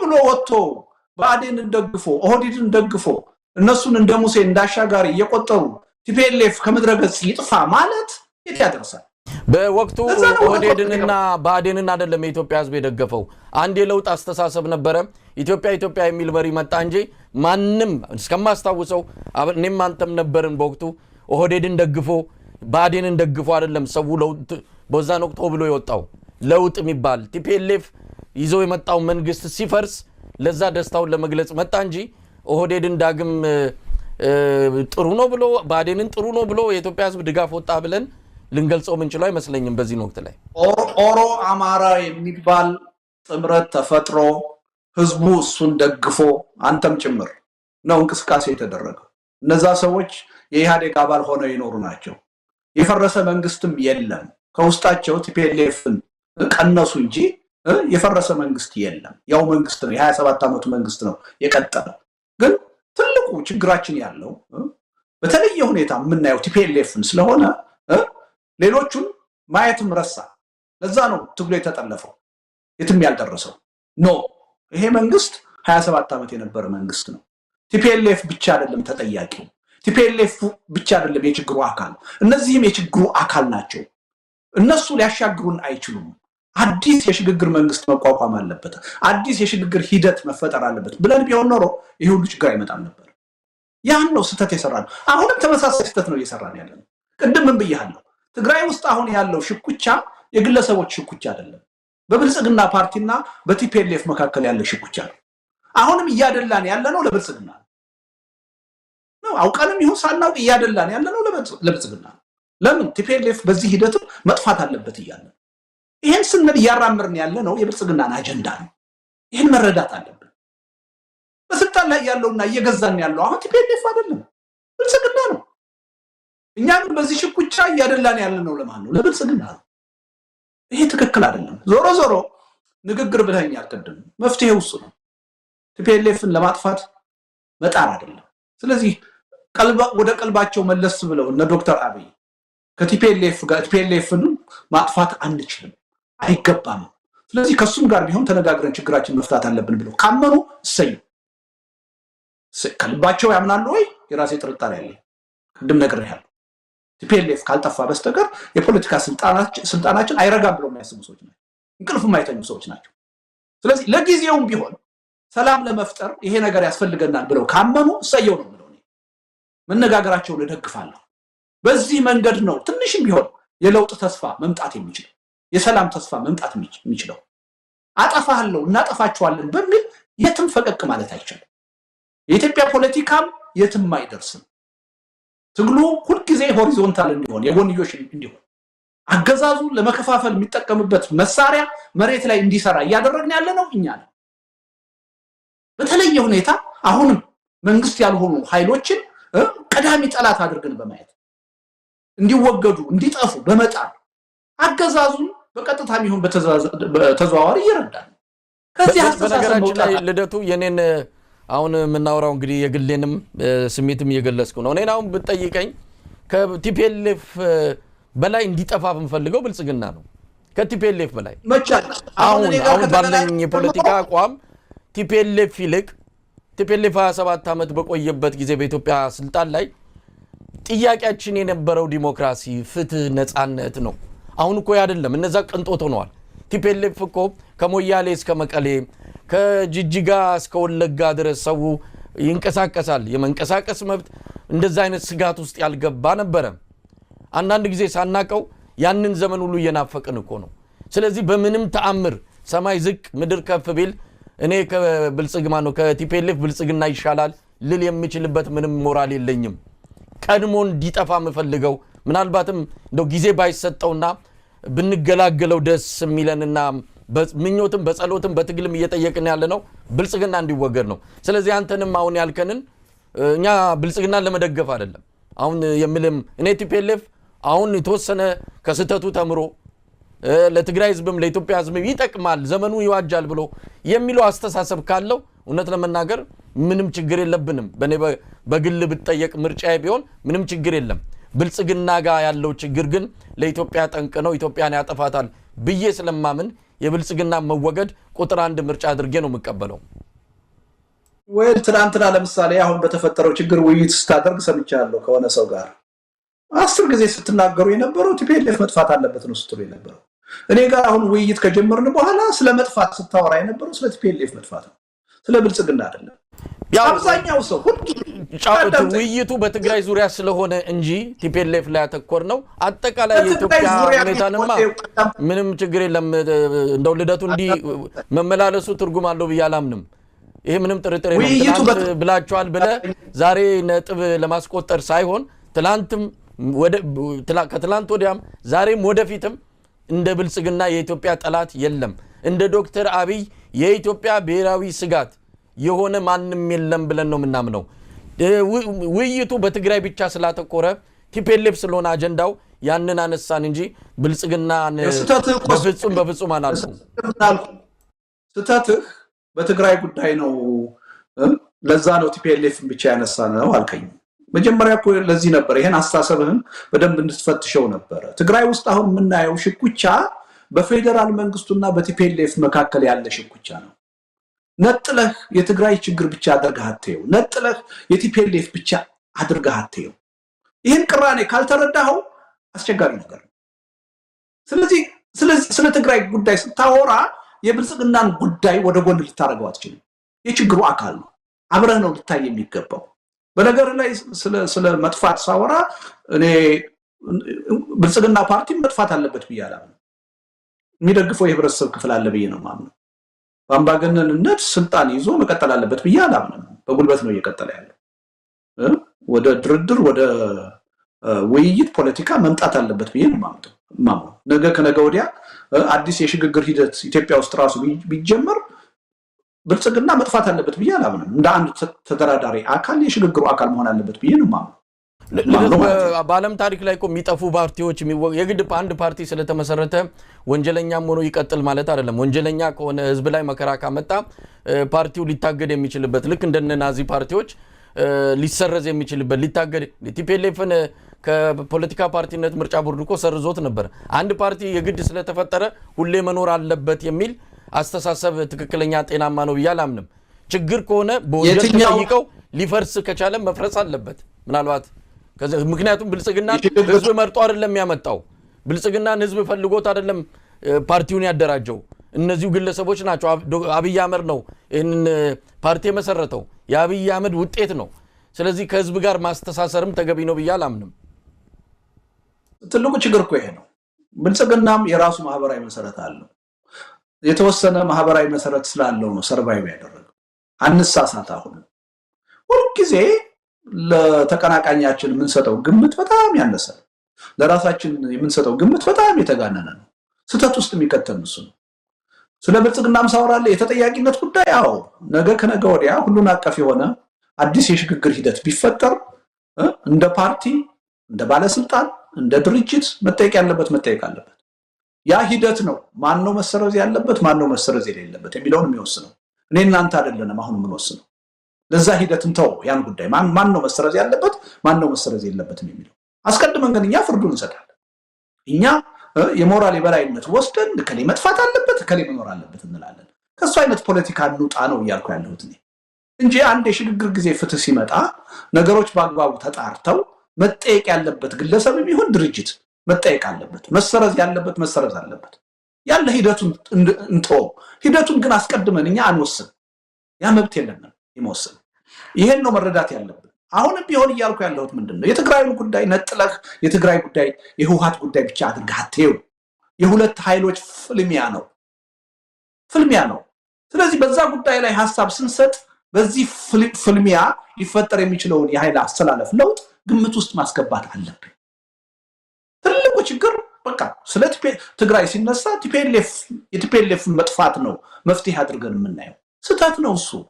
ስለፈለግን ደግሞ አይጠፋም። በእኛ ፍላጎት ቢሆን ኖሮ ከብዙ ዓመት በፊት ይጠፋ ነበር። እኔ 27 ዓመት ሙሉ የታገልኩት ቲፒኤልኤፍን ነው። በእርግጥ እንዲጠፋ አይደለም፣ ዴሞክራት እንዲሆን የኢትዮጵያን ህዝብ ከመጨቆን በአምባገነንነት ከመግዛት ራሱን እንዲያቀብ ነው፣ በምርጫ እንዲዳኝ ነው እንጂ እንዲጠፋ አይደለም የታገልኩት። ግን ይኸው ቅድም ያልከው ቲፒኤልኤፍ ራሱ ሪፍሌክት አድርጎ ያለፈ ድክመቱን ችግሩን እኔ እናንተ ወደምንፈልገው ወደ ተስተካከለ አቅጣጫ እንዲመጣም ከፈለግን የኛ አፕሮች መቀየር አለበት። በጠላትነት ፈርጀን መጥፋት አለብህ እያልነው ስለኛ ጥሩ ነገር እንዲያስብ መጠበቅ የለብንም። ወደ ጥሩ አቅጣጫ እንዲመጣ መጠበቅ የለብንም። ትራፊኩ ቱዌይ ነው። እኛ ጥሩ ስንሆን እኛ ጥሩ ስናስብ ነው ሌሎችም ወደዛ አቅጣጫ የሚመጡት። እኛ በጠላትነት ካየናቸው ሁልጊዜ ሐሳብ የምንሰጠው የምንረባረበው እንዲጠፉ ከሆነ እነሱም የኛን ጥፋት ነው እንጂ የሚፈልጉት ቀና ነገር ሊያስቡ አይችሉም። ይሄን በደንብ መገንዘብ ያስፈልጋል። የኢትዮጵያን ፖለቲካ በዚህ መልኩ ሰፋ አድርገን ማናየው ከሆነ ከዚህ አዙሪት ልንወጣ አንችልም። በዚህ መልኩ እንየው ነው እያልኩ ያለሁት። አሁንም ቢሆን በኢትዮጵያ ፖለቲካ ኦነግንም ሆነ ቲፒኤልኤፍ እንደ ብቸኛ የሀገሪቱ ችግሮች ቆጥሮ እነሱ ካልተወገዱ በስተቀር እነሱ ካልጠፉ በስተቀር የኢትዮጵያ ችግር አይፈታም የሚለው አስተሳሰብ እጅግ አደገኛ አስተሳሰብ ነው። ችግራችንን የበለጠ የሚያወሳስብና የሚያባብስ አስተሳሰብ ነው። እነዚህ ኃይሎች ወደድንም ጠላንም የራሳቸው ማህበራዊ መሰረት እስካላቸው ድረስ ያ ማህበራዊ መሰረት ደግሞ የኢትዮጵያ ህዝብ አካል እስከሆነ ድረስ በኢትዮጵያ ፖለቲካ የሚስተናገዱበትን መንገድ መዝጋት የለብንም። በቃ ቲፒኤልኤፍ የትግራይ ህዝብ ከፈለገው አንድ የፖለቲካ ድርጅት ሆኖ ፓርላማ ላይ ውክልና ይኖረው። እኔን ያላግባብ እስካልገዛይ ድረስ በእኔ ላይ አስተሳሰቡን እስካልጫነ ድረስ የትግራይ ህዝብ ከመረጠው ኢቭን ፋሺስታዊ የሆነ አመለካከት ይኖረው። እኔ ችግር አይደለም። እንደዚህ አይነት ቀና የሆነ ሆደ ሰፊ የሆነ ለሁላችንም የጋራ ጥቅም አስፈላጊ የሆነ አመለካከት ስናራምድ ቢልሚ የቲፒኤልኤፍ አይነት አመለካከት ያለው ፓርቲ ኢቭን በትግራይ ህዝብ የማጆሪቲ ፓርቲ ሆኖ የሚቀጥልበት እድል የለም። ይሄን አመለካከታችን ካልቀየርን ግን የትግራይ ህዝብ ወደደም ጠላም ቲፒኤልኤፍን እየደገፈ ይቀጥላል። ማጆሪቲ በተግባርም እየታየ ያለ በጣም ጥሩ ዳቶ ልደቱ ምናልባት በድሮን የተጨፈጨፉ በድሮን እያለቁ ያሉ በከባድ መሳሪያዎች ህይወታቸውን እያጡ ያሉ ህፃናት በነሱ ቤተሰብ ጫማ ውስጥ ሆነን እንዴት እናያለን የሚለውንም ፍርዱን ለነሱ እንተው። እንግዲህ እነዚህን ፓርቲዎች እነዚህን ገዢዎች ከምንም ተነስተን አይደለም በዚህ ደረጃ እየገለጽናቸው ያለው ኢትዮጵያ ላይ ያመጡት መከራ ቀላል የሚባል አይደለም። ዛሬ ኢትዮጵያ የደረሰችበትን እንዲህ አይነት መቀመቅ ያመጡ ፓርቲዎች ናቸው እንዳልከው የሚደግፋቸው ማህበራዊ መሰረት ያለው ህዝብ መሰረት እሱን ነገ ከነገ ወዲያ ሰላማዊ ነገር ሲኖር የምንነጋገርበት የምንፋጭ አሁን ግን ለጊዜ ያለው አማራጭ የሉና ትግል ውስጥ የገባ ማህበረሰብ ድምዳሜ ላይ ቢደርስ ልንፈርድበት አይገባም። እነዚህ ፓርቲዎች ይጥፉ ብሎ አቋም ቢይዝ ልንፈርድባቸው አይገባም። እየሞተባቸው ነው እያለቁ ነው እና ከዛ አንፃርም ቢታይ ነው። ለማንኛውም ግን መውጫው ምንድነው? አሁን የትግራይ ወቅታዊ የፖለቲካ ውዝግብ መውጫው ምንድነው? አሁን ምን ቢሆን ነው ይሄ ችግር የሚረግበው? ምን ቢሆን ነው ጦርነት ዳግም ላይ ከሰት የሚችለው? የትግራዩን ነጥለህ ነው ወይስ የኢትዮጵያን ነው የምትጠይቀኝ? እንግዲህ አሁን ውዝግቡ በአጠቃላይ አሁን ባለው ሁኔታ ነው። ፊት ለፊት ያሉት ተፋጠው ያሉ ኃይሎች አሉ። አጠቃላይ ኢትዮጵያ ሁሉም የየራሱን አጥር ሰርቶ ነው እየታገለም ያለው ምንም ያለው በየራሱ አጥር ውስጥ ነው። አንዳንድ ጊዜ መፍትሄም በጋራ ለማምጣት የሚያስችል መድረክ እስካሁን አልተመቻቸልንም። ስለዚህ መፍትሄም ስንፈልግ በያለንበት አጥር ውስጥ ሆነን ነው። ወደ መልሱ ከመሄድ በፊት ያቀረብከው ነገር አለ። ህዝቡ እንደዚህ ብሎ ቢያስብ ያልከው ነገር አለ። አዎ ላይፈረድ ይችላል። ምክንያቱም ከፍተኛ የሆነ በደል እየደረሰበት ህልውናው ጥያቄ ውስጥ የገባ የህብረተሰብ ክፍል ዜጋ ብዙ አይነት አመለካከት ሊያራምድ ይችላል። እሱ አንደርስታንድ መደረግ አለበት።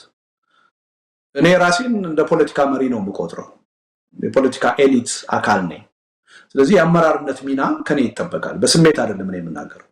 ሰፋ አድርጌ ለሀገሩ ዘለቄታዊ መፍትሄ ሊያመጣ የሚችል ሐሳብ ነው የማመጣው። ያ ሐሳብ ከእያንዳንዱ ዜጋ ወይም ህብረተሰብ አመለካከት ጋር ለጊዜው ላይ ሄድ ይችላል። የመሪነት ሚና ማለት እንደሱ ነው። ከህብረተሰቡ ላቅ ብለህ ቀደም ብለህ ማሰብ መቻል ነው መሪነት። በዛ ደረጃ ማየት አለብን እንጂ ህብረተሰቡ እንዲህ ያለ አመለካከት አለውና ያን አመለካከት እኛ ማራመድ አለብን ካል ሚናችን የመሪነት አይደለም ማለት ነው፣ የተመሪነት ነው።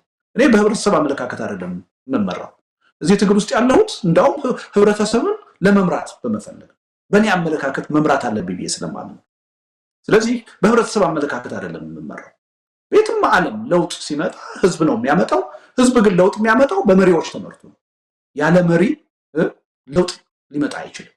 የመሪ ሚና ቁልፍ ነው፣ ወሳኝ ነው። ይሄን መገንዘብ ያስፈልጋል። ችግሩ መሰረታዊ ችግሩ በምንድን ነው የሚፈታው ያልከው ቅድም ስለ የነበረው ነው የምደግመው። ኢትዮጵያውያን አንዳችን ሌላችንን በማሸነፍ አንዳችን ሌላችንን በማጥፋት በማስወገድ የምናመጣው ዘላቂ መፍትሄ የለም። ይሄን መረዳት ነው ቁልፉ የመፍትሄ አቅጣጫ። ሁላችንም ይሄን ተረድተን ይሄን ችግራችንን በውይይት በድርድር በሰጥቶ መቀበል መፍታት መቻል አለብን። በህዝብ ውሳኔ በምርጫ ሂደት ለመፍታት መዘጋጀት አለብን። እኔ ነከሌን አጥፍቼ ከፖለቲካ መድረኩ አስወግጄ አሸናፊ ሆኜ የምፈልገውን ነገር አደርጋለሁ የሚለው ነገር እስካሁንም አልሰራም፣ ወደፊትም አይሰራም። ከዚህ ከወጣን ችግራችን በጣም ቀላል ነው። በቃ እንሸናነፍ። ለጊዜው አንዳችን ሌላችንን ልናሸንፍ እንችላለን። በዘላቂነት ግን አሸንፈን ልንቀጥል አንችልም። አንዳችን ሌላችንን ለዘላለም ማጥፋት አንችልም። በመጠፋፋትም የሚመጣ መፍትሄ የለም። ስለዚህ ሁላችንም ይሄን አቅማችንን አውቀን ወደ ሰላማዊ ውይይትና ድርድር መምጣት አለብን። በቁጥር አንድ ዋናው የዚህ መፍትሄ አካል መሆን ያለበት መንግስት ነው። መንግስት አሁን ያለውን ህዝባዊ ተቃውሞ በአፈና በግድያ ሊያስቆመው እንደማይችል በዘላቂነት ሊያሸንፈው እንደማይችል አውቆ ወደ ታይታ ሳይሆን ወደ ልባዊ የውይይትና የድርድር ሂደት መምጣት አለበት። እሱ በዛ ደረጃ ወደ ልባዊ የውይይትና የድርድር ሂደት ከመጣ ተቃዋሚው ጎራ ደግሞ አሁንም መንግስትን በጉልበት ካላሸነፈ በስተቀር ካላጠፋሁት በስተቀር አሸናፊነት የለም ብሎ ከማሰብ መቆጠብ አለበት። ራሱን ለውይይትና ለድርድር ማዘጋጀት አለበት። የኢትዮጵያ ችግር እንዲፈታ የምንፈልግ ከሆነ ይሄ አገርና ህዝብ ህልውናው ተጠብቆ በዘላቂነት እንዲቀጥል የምንፈልግ ከሆነ የዚህ አይነት አዲስ አስተሳሰብ ያስፈልግናል። እርስ በርስ በመገዳደል አሸናፊና ተሸናፊ በመሆን አጥፊና ጠፊ በመሆን የሚመጣ ለውጥ የለም። ስለዚህ በትግራይም ደረጃ በአማራም ደረጃ በኦሮሚያም ደረጃ በአጠቃላይ በኢትዮጵያ ደረጃ ያሉት ቅራኔዎች ሁሉ በዚህ አመለካከት ነው መፈታት ያለባቸው። አይ በማሸነፍ ነው በማጥፋት ነው ችግሩን ልንፈታው የምንችለው ብለን እስከቀጠልን ድረስ ምንም ጥርጥር የለኝም ኢትዮጵያ ትፈርሳለች። የምትፈርሰው ደግሞ ዝም ብላ አይደለም፣ እርስ በርስ አስቀያሚ ዘግናኝ በሆነ ሁኔታ ተላልቀን ነው የምትፈርሰው። ወደዛ ነው ሄደ። እንግዲህ አቶ ልደቱ ያ ነገር እንዳይመጣ በእርግጥም የናንተ ሚና ትልቅ ነው። የፖለቲከኞች ያልከውን ሐሳብ በሙሉ ስለ ደገፍኩትም ነው በደንብ ያዳመጥኩ። ፖለቲከኞች ሚናቸውን ተጫወቱ ቁጥር ህብረተሰቡ እየተመራ ወደ ትክክለኛው ነገር ይሄዳል። እንግዲህ ፖለቲከኞች ሚናን ነው በደንብ የገለጽከውና ያንን በሚገባ የምንቀበለው ነው። እንደው ወደ ሌላ ርዕሰ ጉዳይ እንሂድ። ምናልባት ከዚህ ከወደብ ጋር በተያያዘ አሁንም ኢትዮጵያ ላይ ያንዣበበ ሌላ አደጋ ነው። ጦርነት ሊከሰት ይችላል የሚል ስጋት ያላቸው እንዳሉ ሆኑ የለም ሊከሰት አይችልም ብለው የሁለቱን ሀገራት አቅም የመዘኑ ወደዛ አይገቡም ብለው የሚገልጹም አሉ። ለማንኛውም መኖሩ መፈጠሩ አይቀርም፣ አይፈጠርም ያልናቸው ጦርነቶች ተፈጥሯልና ምን ይታያል? ከወደብ ጋር የተያዘ ሰሞኑን አንተ አንድ ክሊፕ ወጥቶ ነው እውነት ለመናገር እዚህ ላይ ሂሳችንን ውጠን ሙሉን ውይይት ሳናይ ፍርድ የሰጠናለን። አንዳንዶቻችንም ከአንድ ሚዲያ ጋር ውይይት ባደረክ ጊዜ አሁን በስልጣን ላይ ያለው መንግስት የወደብን ጉዳይ አጀንዳ አድርጎ በማምጣቱ ልናጨበጭብ ይገባናል አይነት በሚመስል መልኩ ተቆርጦ የወጣ ክሊፕ ነው። ሙሉን አልሰማነውም። በዛ ብቻ ተመስርተን ድምዳሜ ሰጠናለን። ያ ስህተት ነው። ሙሉን መከታተል ይገባናል። ግን ከወደብ ጋር በተያያዘ አሁን ካለው ሁኔታ አጠቃላይ ከግራ ከቀኝ ከሚባሉት ጋር በተያያዘ ያንተ አቋም ምንድን ነው? ምን ትላለህ? ወይል እንዳልከው የሆነ እንግዲህ ወይ ያገዛዙ ሰዎች ሊሆኑ ይችላሉ። ለነሱ በሚጠቅም መልኩ ቆርጠው አውጥተው አሰራጭተው ሰዎች ደንግጠው በሚዲያ ሁሉ የተቹ ሰዎች አሉ እና ያው ወደፊት ጥንቃቄ ብናደርግ ጥሩ ነው። አንደኛ እውነቱን ለመናገር የኢትዮጵያን ፖለቲካ ለሚከታተል ሰው ያ አይነት አቋም ይዤ ልገኝ እንደማልችል በደንብ ይረዳል። ምክንያቱም በዛ ጉዳይ ላይ ያለኝ አመለካከት ከረጅም ጊዜ ጀምሮ የሚታወቅ ነው። እንደዛ ልል አልችልም እና አንዳንዴ ያው ነገሮችን በዛ መልኩ ስለማናያቸው የተነገረው ነገር ሁሉ እውነት አድርገን እንወስዳለን። እኔ አሁን በአንዳንድ ጉዳይ ላይ መሳይ እንደዚህ አለ ተብሎ የሆነ ክሊፕ ቢወጣ ወይም ሰው ቢነግረኝ አላምንም። ምክንያቱም ምን እንደምታስብ ብቻ ሳይሆን እንዴት እንደምታስብ በተወሰነ ደረጃ አውቃለሁ ብዬ አምናለሁ። አይ መሳይ እንኳን ይሄን አይድም ነው የምለው፣ በመጥፎም በጥሩም ማለት ነው። ከዛ ለማጣራት ነው የምሞክረው እንጂ ወዲያው አቋም ላይ አልደርስም። ግን አቋም ላይ ደርሰው ትችት ያቀረቡ ሰዎች አሉ። እንግዲህ መታረም ያለበት ይመስለኛል። ዞሮ ዞሮ የዚህ የባህር በር ጥያቄን በሚመለከት ያው ታውቃለህ፣ እኔ ወደብ የሚል አባባል አልጠቀምም። ስለ ባህር በር ጥያቄ ነው የማወራው። ወደብ አልተቸገርንም፣ አሁንም አለን። ወደብ ለመጠቀም የሚያስችል ብዙ አማራጭ አለን። ወደፊት የወደብ አጠቃቀምን በሚመለከት ብዙ ችግር ያለብን አይመስለኝም። ዋናው የራሳችን የምንለው የባህር በር ያስፈልገናል የሚለው አጀንዳ ነው እና ይሄ አጀንዳ የትውልድ አጀንዳ መሆን አለበት ብዬ አምናለሁ። በዚህ ጉዳይ ያለኝን አመለካከት ከድሮ ጀምሮ ሳንጸባርቅ ነው የነበረው። ብዙ ጽፌያለሁ፣ ብዙ ተናግሬያለሁ። ስለዚህ እሱ ላይ ብዥታ መኖር የለበትም። ነገር ግን የዛሬ 4 ዓመት ገደማ የጻፍኩት መጽሐፍ ላይ አንድ ጉዳይ አስቀምጬ ነበር። ዶክተር አብይ በጣም ወደድ ባይ ወይም ፖፑሊስት ፖለቲከኛ ናቸው። ስለዚህ የህብረተሰቡን የልብ ትርታ እያዩ የህብረተሰብ ድጋፍ ያመጣልኛል የሚሉትን ካርድ ሁሉ በየጊዜው እየመዘዙ ህዝብን ለማሰባሰብ ይሞክራሉ። ስለዚህ ሄደው በመጨረሻ ከሚመዟቸው ካርዶች ውስጥ አንዱ የቀይ ባህር ጉዳይ ነው ሊሆን የሚችለው ብዬ የጻፍኩት የተናገርኩት ከ4 ዓመት በፊት እንዳልኩትም አልቀረም። የዛሬ ዓመት የባህር በር ጥያቄ የቀይ ባህር ጥያቄ ያለን የሚል ይዘው ብቅ እና ሶማሌላንድ ሄደው የአይነት አስቀያሚ የሆነ ስምምነት አደረጉ እና ያኔም በወቅቱ ታስታውሳለህ ሐሳቤን ገልጫለሁ። አንደኛ ስምምነቱ የትም ሊደርስ እንደማይችል፣ ይሄ የጨረቃ ወደብ ነው እንጂ የትም ሊደርስ የሚችል ስምምነት አይደለም። ሁለተኛ አሁንም ህዝቡ እንደፈራሁት ነው መደናገር ውስጥ እየገባ ነው በሚል እምነት አንድ አርቲክል ጽፌያለሁ። እርግጠኛ ነኝ ልኬልሃለሁ። የባህር በር ጥያቄ የማን ነው በሚል ርዕስ ሰፊ የሆነ አርቲክል ጽፌያለሁ። ይሄ አጀንዳ ወደፊትም የድጋፍ ማሰባሰቢያ አጀንዳ ሆኖ ጥቅም ላይ ሊውል ስለሚችል በዚህ ጉዳይ ተደናግረን ተሳስተን ወጥመድ ውስጥ መውደቅ የለብንም በሚል ሰፊ የሆነ ትንታኔ የሰጠውበት መጣጥፍ አቅርቤ ነበር ማለት ነው። አሁንም ይሄ የባህር በር አጀንዳ የፖለቲካ አጀንዳ ሆኖ የድጋፍ ማሰባሰቢያ ሆኖ ብቅ ብሏል። ስለዚህ ይሄ ጉዳይ በጥንቃቄ መታየት አለበት።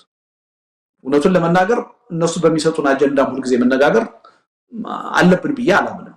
አሁን የምንነጋገረው የግድ ሆኖ ነው። ምክንያቱም ከጦርነት ጋር ተያይዞ ነው የመጣው። ጦርነት ሊያስነሳ በሚችል መጠን ተያይዞ የመጣን ነገር አይ ይሄ ለድጋፍ ተብሎ ብቻ የመጣ ስለሆነ ልንነጋገርበት አይገባም ልላችን ወደድንም ጠላንም አጀንዳ አድርገን ልንነጋገርበት እንገደዳለን። ነገር ግን ይሄን ጉዳይ ከተለያዩ ሁኔታዎች አንፃር ማየት ያስፈልጋል። አንደኛ ሞቲቭ ትክክል አይደለም። የኢትዮጵያ ሕዝብ ጥቅሙ እንዲከበር የባህር በር እንዲያገኝ ተብሎ አይደለም ይሄ አጀንዳ አሁን እየተቀነቀነ ያለው። ኢትዮጵያኒስት ከሆነው ኃይል ከአማራው ማህበረሰብ የጠፋውን ድጋፍ እንደገና ማግኘት እንዴት እንችላለን በሚል የፖለቲካ ስሌት ነው ይሄ አጀንዳ ወደ መድረክ እንዲመጣ የተደረገው። ይሄ መንግስት ለኢትዮጵያ ህልውና ለኢትዮጵያ ሉዓላዊነት ተቆርቋሪ ቢሆን ኖሮ ብዙ ነገሮችን ሊያደርግ ይችላል ነበር።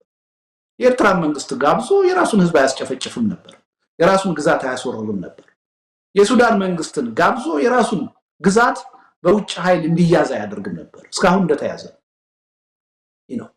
ፓርክ ከሚገነባ የኮሪደር ልማት እያለ ገንዘብ ሲበትን ከሚውል የአባይ ግድብን ጨርሶ የኢትዮጵያ ስትራቴጂክ የሆነ ፕሮጀክት ነው ጥቅም ላይ እንዲውል ያደርግ ነበር። ይሄ መንግስት ለአገርና ለህዝብ ደህንነት ተቆርቋሪ ቢሆን ኖሮ አገር ውስጥ የተፈጠሩ ጦርነቶችን በማስቆም ረገድ ትኩረት ሰጥቶ ይሰራ ነበር። ስለዚህ ሞቲቭ ትክክል አይደለም። አንድ ከሞቲቭ አንፃር፣ ሁለተኛ ከታይሚንግ አንፃር ማንም ኢትዮጵያ ውስጥ ያለ መንግስት ይሄን አጀንዳ አድርጎ መያዙን ያልቃወም አጀንዳ አድርጎ መያዝ አለበት ብዬ አምናለሁ። ስለዚህ ይሄ መንግስት አጀንዳዬ ነው ቢል ተቃውሞ የለኝም፣ ችግር የለብኝም። እኔ እንደውም በውጭ ጉዳይ ፖሊሲያችን ሁሉ ተቀርጾ ችግሩ እስኪፈታ ድረስ ይሄን ጥቅም እስከምናገኘው ድረስ የትውልድ አጀንዳ ሆኖ እየተሸጋገረ መቀጠል ያለበት አጀንዳ ነው። ታክቲክ፣ ስትራቴጂ፣ የተለያዩ አማራጮች እየተነደፉ ዋና የትውልድ አጀንዳ ሆኖ መቀጠል ያለበት ነው ብዬ ነው የማምነው። ስለዚህ መንግስት ይሄን አጀንዳው ማድረጉ ችግር የለብኝም። ግን ከታይሚንግ አንፃር ዛሬ የኢትዮጵያ ህዝብ አሁን የባህር በር ማግኘት ነው ወይ ትልቁና ቀዳሚው ጥያቄ?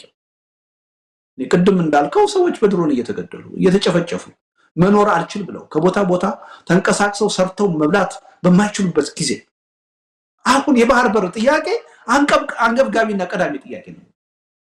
በፍጹም አይደለም። በኑሮ ውድነት እየተሰቃየ ኢኮኖሚው ከመኖር ወደ አለመኖር እየተቀየረ ከሁሉም በላይ ግን የሰላም እጦት ህልውናውን አደጋ ውስጥ በከተተው ሁኔታ አሁን ኢትዮጵያውያን የባህር በር ጥያቄ ይሄን ያህል በጦርነት ጭምር ወደ ጦርነት ጭምር ለመግባት የሚያስገድድ አጀንዳ ነው ወይ? አይደለም። ስለዚህ ከታይሚንግ አንፃር በጣም ሮንግ ነው፣ ስህተት ነው። ሶስተኛ ከተፈጻሚነት አንፃር እንየው። በምንም ተአምር በወረራ የባህር በር አሁን አምጥቶ ኢትዮጵያ እንድትጠቀም ማድረግ አይቻልም። አሁን የባህር በር እየተባለ ያለው በሌላ አይደለም፣ በሱዳን አይደለም፣ በኬንያ አይደለም፣ በሶማሊያ አይደለም፣ ቀይ ባህር ነው እየተባለ ያለው፣ በኤርትራ በኩል ነው። አሰብ እየተባለ እየተጠቀሰ ነው። አሰብን በኃይል ወረህ በዘላቂነት ኢትዮጵያ የምትጠቀምበት የባህር በር ማስገኘት አይቻልም። እንደው በሆነ ተአምር በሂውማን ዌቭ ወይም ደግሞ በቴክኖሎጂ ጦርነቱን በልጠህ አሰብን ለተወሰነ ጊዜ እንኳን መቆጣጠር ብትችል በዘላቂነት ልትጠቀምበት አትችልም። ያልተቋረጠ ጦርነት ውስጥ ነው የምትገባው። ስለዚህ ከተፈጻሚነትም አንፃር ወደ ተግባር ሊቀየር የሚችል ጉዳይ አይደለም። እንደው ፍርሃቴ ምን መሰለህ መሳይ፣ ይሄ መንግስት በዚህ ወቅት ይሄን የባህር በር ጥያቄ ያላግባብ ለፖለቲካ ጥቅም ብሎ ማንሳቱና ማቀንቀኑ እና ከጦርነት ጉዳይ ጋር እንዲያያዝ ማድረጉ ወደፊት የባህር በር የማግኘት እድላችንን የበለጠ ያጠበዋል፣ የበለጠ ሩቅ ያደርገዋል፣ እያበላሸው ነው። ከሚያነሳው እንደውም ባያነሳው ይሻል ነበር። በእውነት በጣም እያበለሻሸው ነው። አሁን ጎረቤቶቻችን ሁሉ ጊዜ በስጋት እንዲያዩ እነዚህ ይሄ ህዝብ ነገ ከነገ ወዲያ ለባህር በር ብሎ ይወረናል ብሎ እንዲሰጋ ከኛ ጥቅም በተጻራሪ እንዲቆም እያደረገ ነው። ይሄ መንግስት። ስለዚህ ከታይሚንግ አንፃር ከተፈጻሚነት አንፃር እጅግ ስህተት ነው። ከህግ አንፃር ካየነው ዓለም አቀፍ ህግን የሚጥስ ነው። የአፍሪካ አንድነት ቻርተርን ይጥሳል። የተባበሩት መንግስታት ቻርተርን ይጥሳል። አንድን በዓለም ደረጃ እውቅና ያለው ሉዓላዊ አገር ወረህ ከያዝክ ወራሪ ነው የምትሆነው። በወራሪነት ከተፈረጅክ ደግሞ የኢኮኖሚ እቀባ ይጣልብሃል፣ የጦር መሳሪያ እቀባ ይጣልብሃል፣ ትወገዛለህ። ኢትዮጵያ እንዲህ አይነቱን እቀባ፣ እንዲህ አይነቱን ውግዘት፣ እንዲህ አይነቱን ተጽዕኖ አሁን መቋቋም ትችላለች? አትችልም። ከህግም አንፃር በወራሪነት ያስፈርጀናል። በወራሪነት ከተፈረጅን ደግሞ የኢትዮጵያ ታሪካዊ ጠላት ናቸው የምንላቸው ኃይሎች ሁሉ ተባብረው ከኛ በተጻራሪ እንዲቆሙ እኛን የበለጠ እንዲያጠቁና እንዲያዳክሙ እድል እንፈጥርላቸው። ከዚህም አንፃር አያስኬድም። አምስተኛ ከታሪክ አንፃር ኢትዮጵያውያን በጣም የምንመጻደቀውና የምንኩራራው ኢትዮጵያ የራሷንም አትሰጥም የሰውም አትፈልግም እያልን ነው አይደለ? አሁን ኤርትሪያ የሚባል ሉዓላዊ ግዛት ዓለም የሚያውቀው ሄደን ከወረር በኢትዮጵያ ታሪክ የመጀመሪያው የወረራ ድርጊት ነው የሚሆነው። ኢትዮጵያ ሌላን ሉዓላዊ ግዛት ሄዳ የወረረችው የመጀመሪያ ታሪክ ነው። በየትኛውም ታሪካችን ተፈጽሞ አያውቅም። እኛ ተወረር ራሳችን ተከላክለን እናውቃለን እንጂ የሌሎች አገሮችን የሌሎች ህዝቦችን ግዛት ሄደን ወረን ይዘን አናውቅም። ስለዚህ ከሁሉም አንፃር ብናየው ይሄ ጉዳይ የሚያስኬድ አይደለም። ስለዚህ አሁንም ያኔ ሶማሌላንድ ሄዶ ያን ሜሞራንደም ሲፈራረም ያልኩት ነገር ነበር። ሾከክ ብሎ መውጣት ነው ከዚህ ሂደት፣ እርግፍ አድርጎ መተው ነው ነበር ያልኩት። ይኸው ከዓመት በላይ ሆነው ትቶታል። አሁን አንካራ ሄዶ ባደረገው ስምምነት ያው ያ ከጥቅም ውጭ ሆኗል። አሁንም ቢሆን ይሄ የማያዋጣ አጀንዳ መሆኑን አውቆ ሾከክ ብሎ መውጣት አለበት ኢትዮጵያ። ውሾን ያነሳ ውሾ ብሎ እነዚህ አፈቀላጤዎቹ በቃ ይሄን አጀንዳ አታንሱ፣ ከዚህ በኋላ የባህር በር በኃይል እናመጣለን ምናምን የምትሉት ነገር አቁሙ ብሎ መመሪያ ሰጥቶ ከዚህ አጀንዳ ውጭ መሆን አለ። አለበለዚያ እጅግ ከፍተኛ የሆነ ጣጣ ነው የሚያስከትለው። ከፍተኛ የሆነ የፖለቲካ ኃይል አስተላለፍ ለውጥ ያመጣል። ከኢትዮጵያም አልፎ አካባቢውን የሚበክል ትልቅ ቀውስ ያስከትላል። እውነቱን ለመናገር ልብ ካለው ይሄ መንግስት ለሀገሪቱና ለህዝቡ ብቻ ሳይሆን ለራሱ የፖለቲካ ስልጣንም አይጠቅመውም። እውነቱን ለመናገር አይጠቅመውም። ግን ችግሩን የምናየው እኛ ወይም ጉዳዩን የምናየው በስልጣን ላይ ካለው የፖለቲካ ኃይል ጋር ብቻ አይደለም። የራሳችንን የህዝባችንን የረጅም ጊዜ ጥቅምና ፍላጎት ማየት ስላለብን እንጂ እንዳውም ይሄ ጦርነት ውስጥ ቢገባ የዚህ መንግስት እድሜም ሊያጥር ይችላል። ግን ሊያስከትል የሚችለው ጣጣ አገርንም ህዝብንም ይዞ ሊጠፋ ይችላል። ከዛ አንፃር ነው የምንቃወመው ማለት ነው። እና እኔ በዚህ ደረጃ ተከራክሮ ማሳመን የሚችል ኃይል ያለ አይመስለኝም። እንደ በቀቀን ዝም ብሎ ጠቅላይ ሚኒስትሩ አንድ ነገር ያመጣሉ፣ ያን እየያዙ መፎከር ነው። የትም አይደርስም። እውነቱን ልንገር፣ ግን በጦርነት መዳራት ወይም ፍለርት ማድረግ አይቻልም። አሁን ይሄ መንግስት አጓጉል ጨዋታ ውስጥ ነው። ትኩረትም ልሳብ ብሎ ወይም ከልቡ አምኖበት እዚህ ጦርነት ውስጥ ለመግባት አስቦ ከሆነ እጅግ አደገኛ። ኢቭን ትኩረት ልሳብ ብሎ ያመጣው አጀንዳ ከሆነ ሳይታሰብ ወደ ጦርነት የሚገባበት እድል ይኖራል። ካንተ ቁጥጥር ውጭ ይወጣል። ከዛ በኋላ በፈለከው መንገድና ጊዜ ልታቆመው አትችልም። አስቸጋሪ ነው የሚሆነው። ስለዚህ ይሄን ሁሉ ነገር ታሳቢ በማድረግ እዚህ ጦርነት ውስጥ ይሄ መንግስት በምንም ተአምር ቀብጦ ተቀናቶ መግባት የለም። ከገባ ለሱም ለሀገሪቱም የሚተርፍ ዕዳ ነው ይዞ የሚመጣው እና ሁላችንም ይሄን ማውገዝ አለብን ብዬ አምናለሁ። አቶ ልደቱ እንግዲህ በሰሞኑን የኢታማዦር ሹም ፊልድ ማርሻል ብርሃኑ ጁላ የቀይ ባህር አካል ልንሆን ተቃርበናል ያሉት ያው በሰላም የሚል ነገር ጨምረውበታል። እንግዲህ እሳቸው የጦር ኃይል አዛዥ ናቸው። በሰላም የሚለው ነገር ለፖለቲከኞች መተው ሲገባው እሳቸው ሲናገሩት ግን የምንረዳው ምን እየታሰበ እንዳለ ነው። ዛሬ ባገኘናቸው መረጃዎች ወደ አፋር አካባቢ ከኤርትራ ጋር ድንበርተኛ በሆኑ አካባቢዎች ላይ የአብይ አህመድ ሰራዊት ተጠግቷል። በኤርትራም በኩል በተመሳሳይ እንደዚሁ ጦርነት የሚመስሉ ዝግጅቶች እየተደረጉ እንዳለ እንሰማለን። ዓለም አቀፉ ማህበረሰብ ስጋት ላይ ነው ያለው። እንግዲህ አንድ አጀንዳ አለ። አጀንዳው ምንድነው? በተለይ የአብይ አህመድ ተቃዋሚ ከሆኑት ብዙ ናቸው አይደለም፣ አሁን ብቅ እያሉ ነው። በአንዳንድ ሚዲያዎች ላይ እየሰማን ነው። አብይ አህመድን ያወግዛሉ፣ ግን ደግሞ ይሄ ጋር አጀንዳችን ነው፣ በምንም ይሁን አጋጣሚውን ተጠቅመን ነው ወደብ ያጣ ነው፣ አጋጣሚውን ተጠቅመን ደግሞ ወደብ ብናገኝ ለኢትዮጵያ ይጠቅማታል፣ የቤታችን ውስጥ ልዩነታችንን ወደፊት እንፈተዋለን ብለው ከወዲሁ አቅጣጫ ለመቀየር ያሰቡ ወገኖችም አሉ። ምናልባት መልሶ ሊሆን ይችላል የኢትዮጵያ ህዝብ አቋም ምንድነው መሆን ያለበት እንግዲህ ብዙ አካላት በጉዳዩ ላይ የተነጋገሩ ነው ከወዲሁ ይሄን አጀንዳ የሚቃወምን ባንዳ የሚል ታርጋ ሊለጠፍለት ተዘጋጅተዋል የብሔራዊ ቴሌቪዥኖች የተለያዩ የመንግስት የሚቆጣጠራቸው መገናኛ ብዙሃንም ከታሪክ ከህግ አንፃር እንዴት አሰብ የኢትዮጵያ እንደሆነች እንዴት አንዳንድ ቦታዎች የኢትዮጵያ እንደሆኑ እየተነተኑ ይገኛሉ ያለ ምክንያት አይደለም እነዚህ ፕሮግራሞች እየተሰሩ ያሉት ስለዚህ ነገሩ እየገፋ እየመጣ ነው የምርም ሊያደርገው ይችላል አብይ አህመድ ነው የኢትዮጵያ ህዝብ አቋም ምንድነው መሆን ያለበት ያኔ በ1990 በኢትዮ ኤርትራ ጦርነት ልዩነታችን እናስወግድ ብለው አብዛኛው ተቃዋሚውም ከአቶ መለስ ዜናዊ ጎን ተሰልፈዋል ያ አይነት ነገር ሊደገም ይችላል አሁንም ከአብይ ጎን ኢትዮጵያውያን እንዲሰለፉ ከወዲሁ የተለያዩ እንቅስቃሴዎች እየታዩ ነውና ምንድነው ማድረግ ያለብን ይህን ጦርነት ማስቀረት የምንችለው እንዴት ነው እንደ አንድ ህዝብ እንደ አንድ ኢትዮጵያውያን ማለት ነው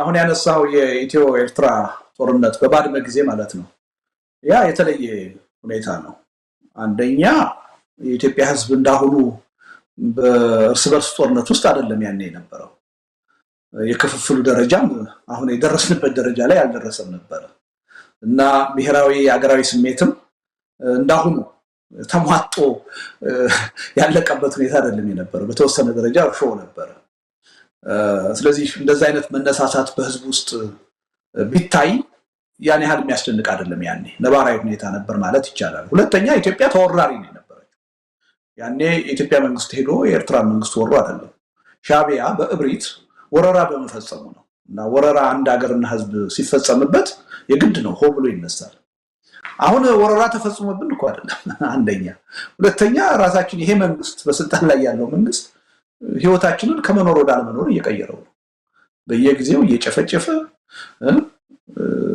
ህይወታችንን ምስቅልቅል አድርጎታል እና አሁን በዚህ ሁኔታ ባለፉት ሂደቶች እንደታየው የኢትዮጵያ ህዝብ እንዲህ አይነት አጀንዳ ስለተነሳ ሆብሎ ወጥቶ መንግስትን ይደግፋል የሚለው ነገር የተሳሳተ ሂሳብ ነው የሚሆነው የተወሰነ ህብረተሰብ ክፍል ሊደናገር ይችላል ሊደግፍ ይችላል ውጤት ሊያመጣ የሚችል ተጽዕኖ ሊፈጥር የሚችል ግን አይመስለኝም በዛ ደረጃ ስለዚህ ይሄ ጦርነት ከተነሳ ሪሊ የኢትዮጵያ ህዝብ አቋም ምንድነው መሆን ያለበት የሚለው ይሄ ጦርነት የኔ ጦርነት አይደለም ይሄ አገዛዙ በተለይ ዶክተር አብይ የፖለቲካ ስልጣናቸውን ለማጽናት ነው በግልብ አስተሳሰብ ይሄን አጀንዳ አሳክቼ የኢትዮጵያ ህዝብ ሺህ ዓመት ንገስ ብሎ ስልጣኔን ዘላለማዊ ያደርጋል ብለው ያመጡት አጀንዳ ነው ለዚህ የግለሰብ አጀንዳ መጠቀም ያለሆነ አልችልም በዚህ ጦርነት ውስጥ ከገባው የበለጠ ዘላቂ ጥቅሜ ህልውናዬ አደጋ ውስጥ ይገባል ችግር ውስጥ ይገባል ብሎ የዚህ ጦርነት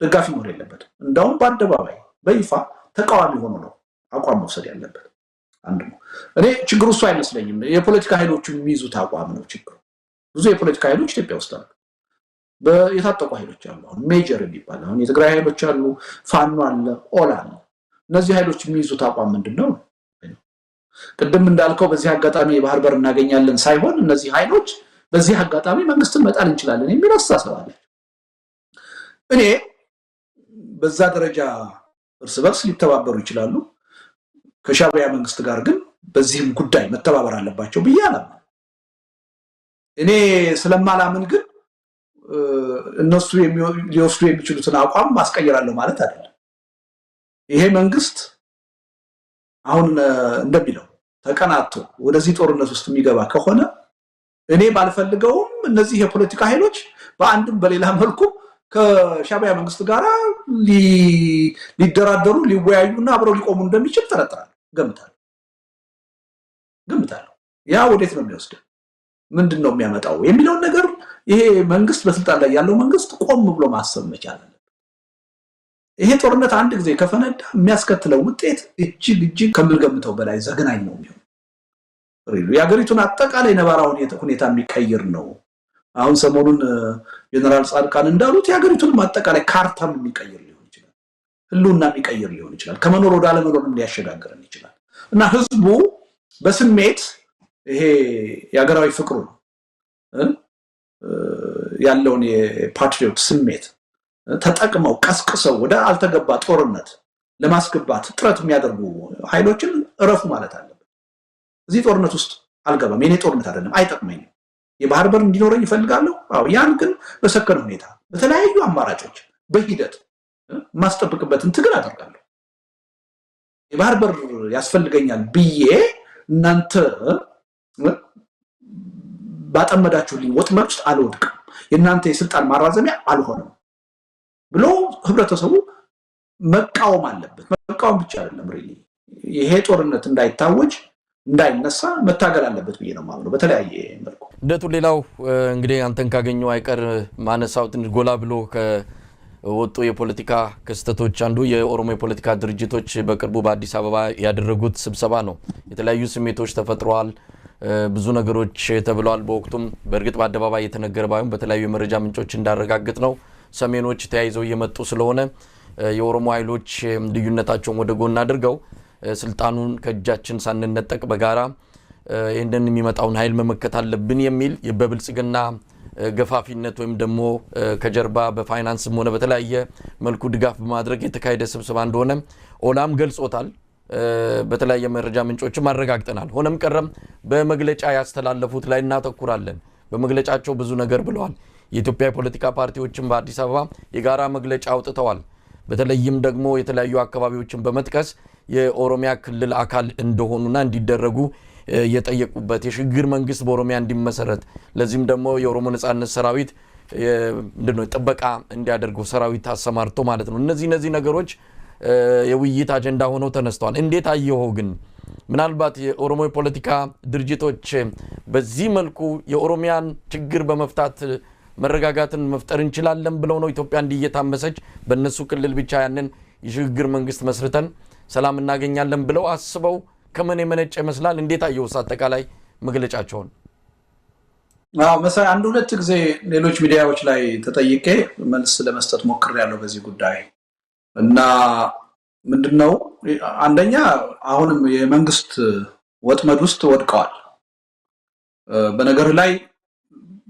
ፕሮፌሰር መራራ ይሄን ጉዳይ ለማስተባበልና በጣም ዲፌንሲቭ ሆነው መልስ ለመስጠት ሲሞክሩ አይቻለሁ ግን አሁን ከሁለት ቀን በፊት አቶ ጀዋር መሐመድ አንድ ሚዲያ ላይ ኢንተርቪው እየሰጠ ነበር እና እዛ ላይ ተጠይቆ ነበር እና የኦፌኮ ምክትል ፕሬዝዳንት አሁንም መሆኑን ገልጾ ጥያቄው የመጣው ከዶክተር አብይ እንደሆነ ተናግሯል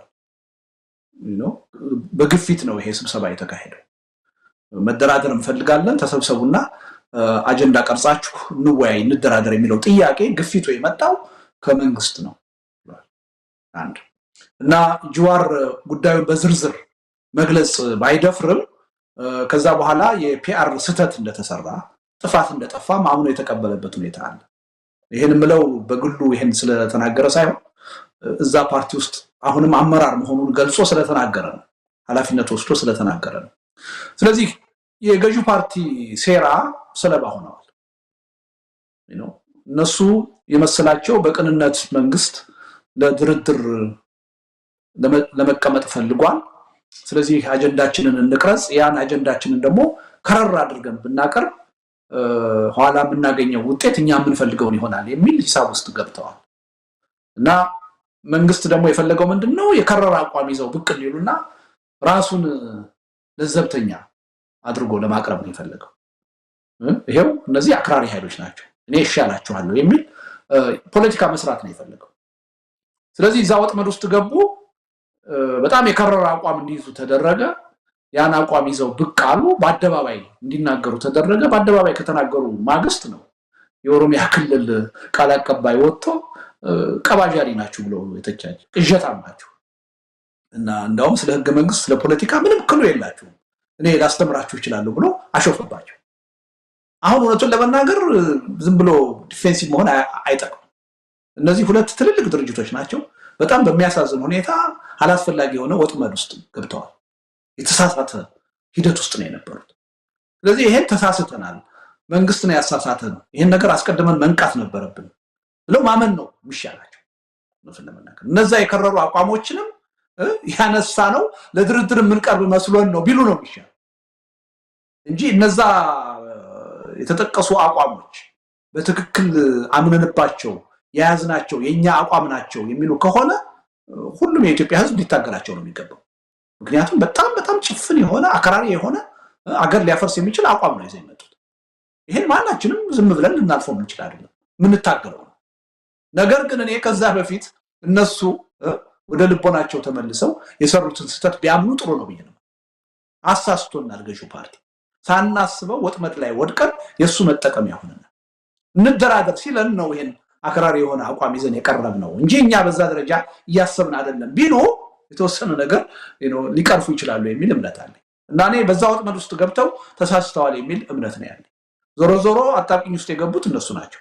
ከዚህ አጣብቂኝ ውስጥ ደግሞ በአግባቡ መውጣት ያለባቸው እነሱ ናቸው። ይሄ የከረረ አጀንዳ የነሱ አጀንዳ እንዳልሆነ በተሳሳተ መንገድ እንዲይዙት የተደረገ መሆኑን አምነው ለህዝብ መግለጽ አለባቸው ብዬ ነው። እስካልገለጹ ድረስ አጣብቂኝ ውስጥ ገብተው ነው የሚቀጥሉት። ልደቱ እንግዲህ ያበቃን ነው። ምናልባት እንደው አጠቃላይ በኢትዮጵያ ወቅታዊ ሁኔታ ላይ ያው ኢትዮጵያ ውስጥ ያለውን የኢኮኖሚ ብዙ ነገሮችን የተተረማመሰ ያለበት ወቅት ላይ ነው ያለነው። ዛሬ በወጣ አንድ መረጃ የአብይ አህመድ የሚመካበት የስንዴ ስኬት ብሎ የገለጸውም ባዶ መሆኑን አንድ ሪፖርት አመላክቷል። ከፍተኛ የሆነ የሐሰት ቁጥሮች እየወጡ እንደሆነ አረጋግጦ ነው የዘገበው። ዘ ኢኮኖሚስት ነው ይሄንን ዛሬ የዘገበውና ብዙ ነገሮች ከእጁ ያመለጡ ይመስላል። እንደው አጠቃላይ ሁኔታውን ተረድተም የአብይ አህመድ አገዛዝ ያለበትን ቁመና እንዴት ትገልጸዋለህ? እንደው ለኢትዮጵያ ሕዝብ መልእክት ካለ በዚህ አጋጣሚ እድሉን እንሰጣለሁ። እኔ በተደጋጋሚ የምለው አንድ ነገር አለ። እኔ በምን ያህል መጠን ተስፋ ቆርጠናል በዚህ አገዛዝ በተለይም በጠቅላይ ሚኒስትር አብይ አህመድ የሚለውን ጥያቄ ሁሉ ጊዜ መጠየቅ አለብን። አሁን ስለ ኢኮኖሚ ጉዳይ፣ ስለ ማህበራዊ ጉዳዮች፣ ስለ አንዳንድ የፖለቲካ ጉዳዮች እያነሳን የምንነጋገረው ይሄ መንግስት አንድ ነገር ሲያደርግ የሚደንቀን እንዴት እንደዚህ ያደርጋል ብለን የምንጫጫኸው እውነቱን ለመናገር ተስፋ መቁረጥ በሚገባን መጠን ተስፋ ስላልቆረጥን ነው የሚል እምነት አለ።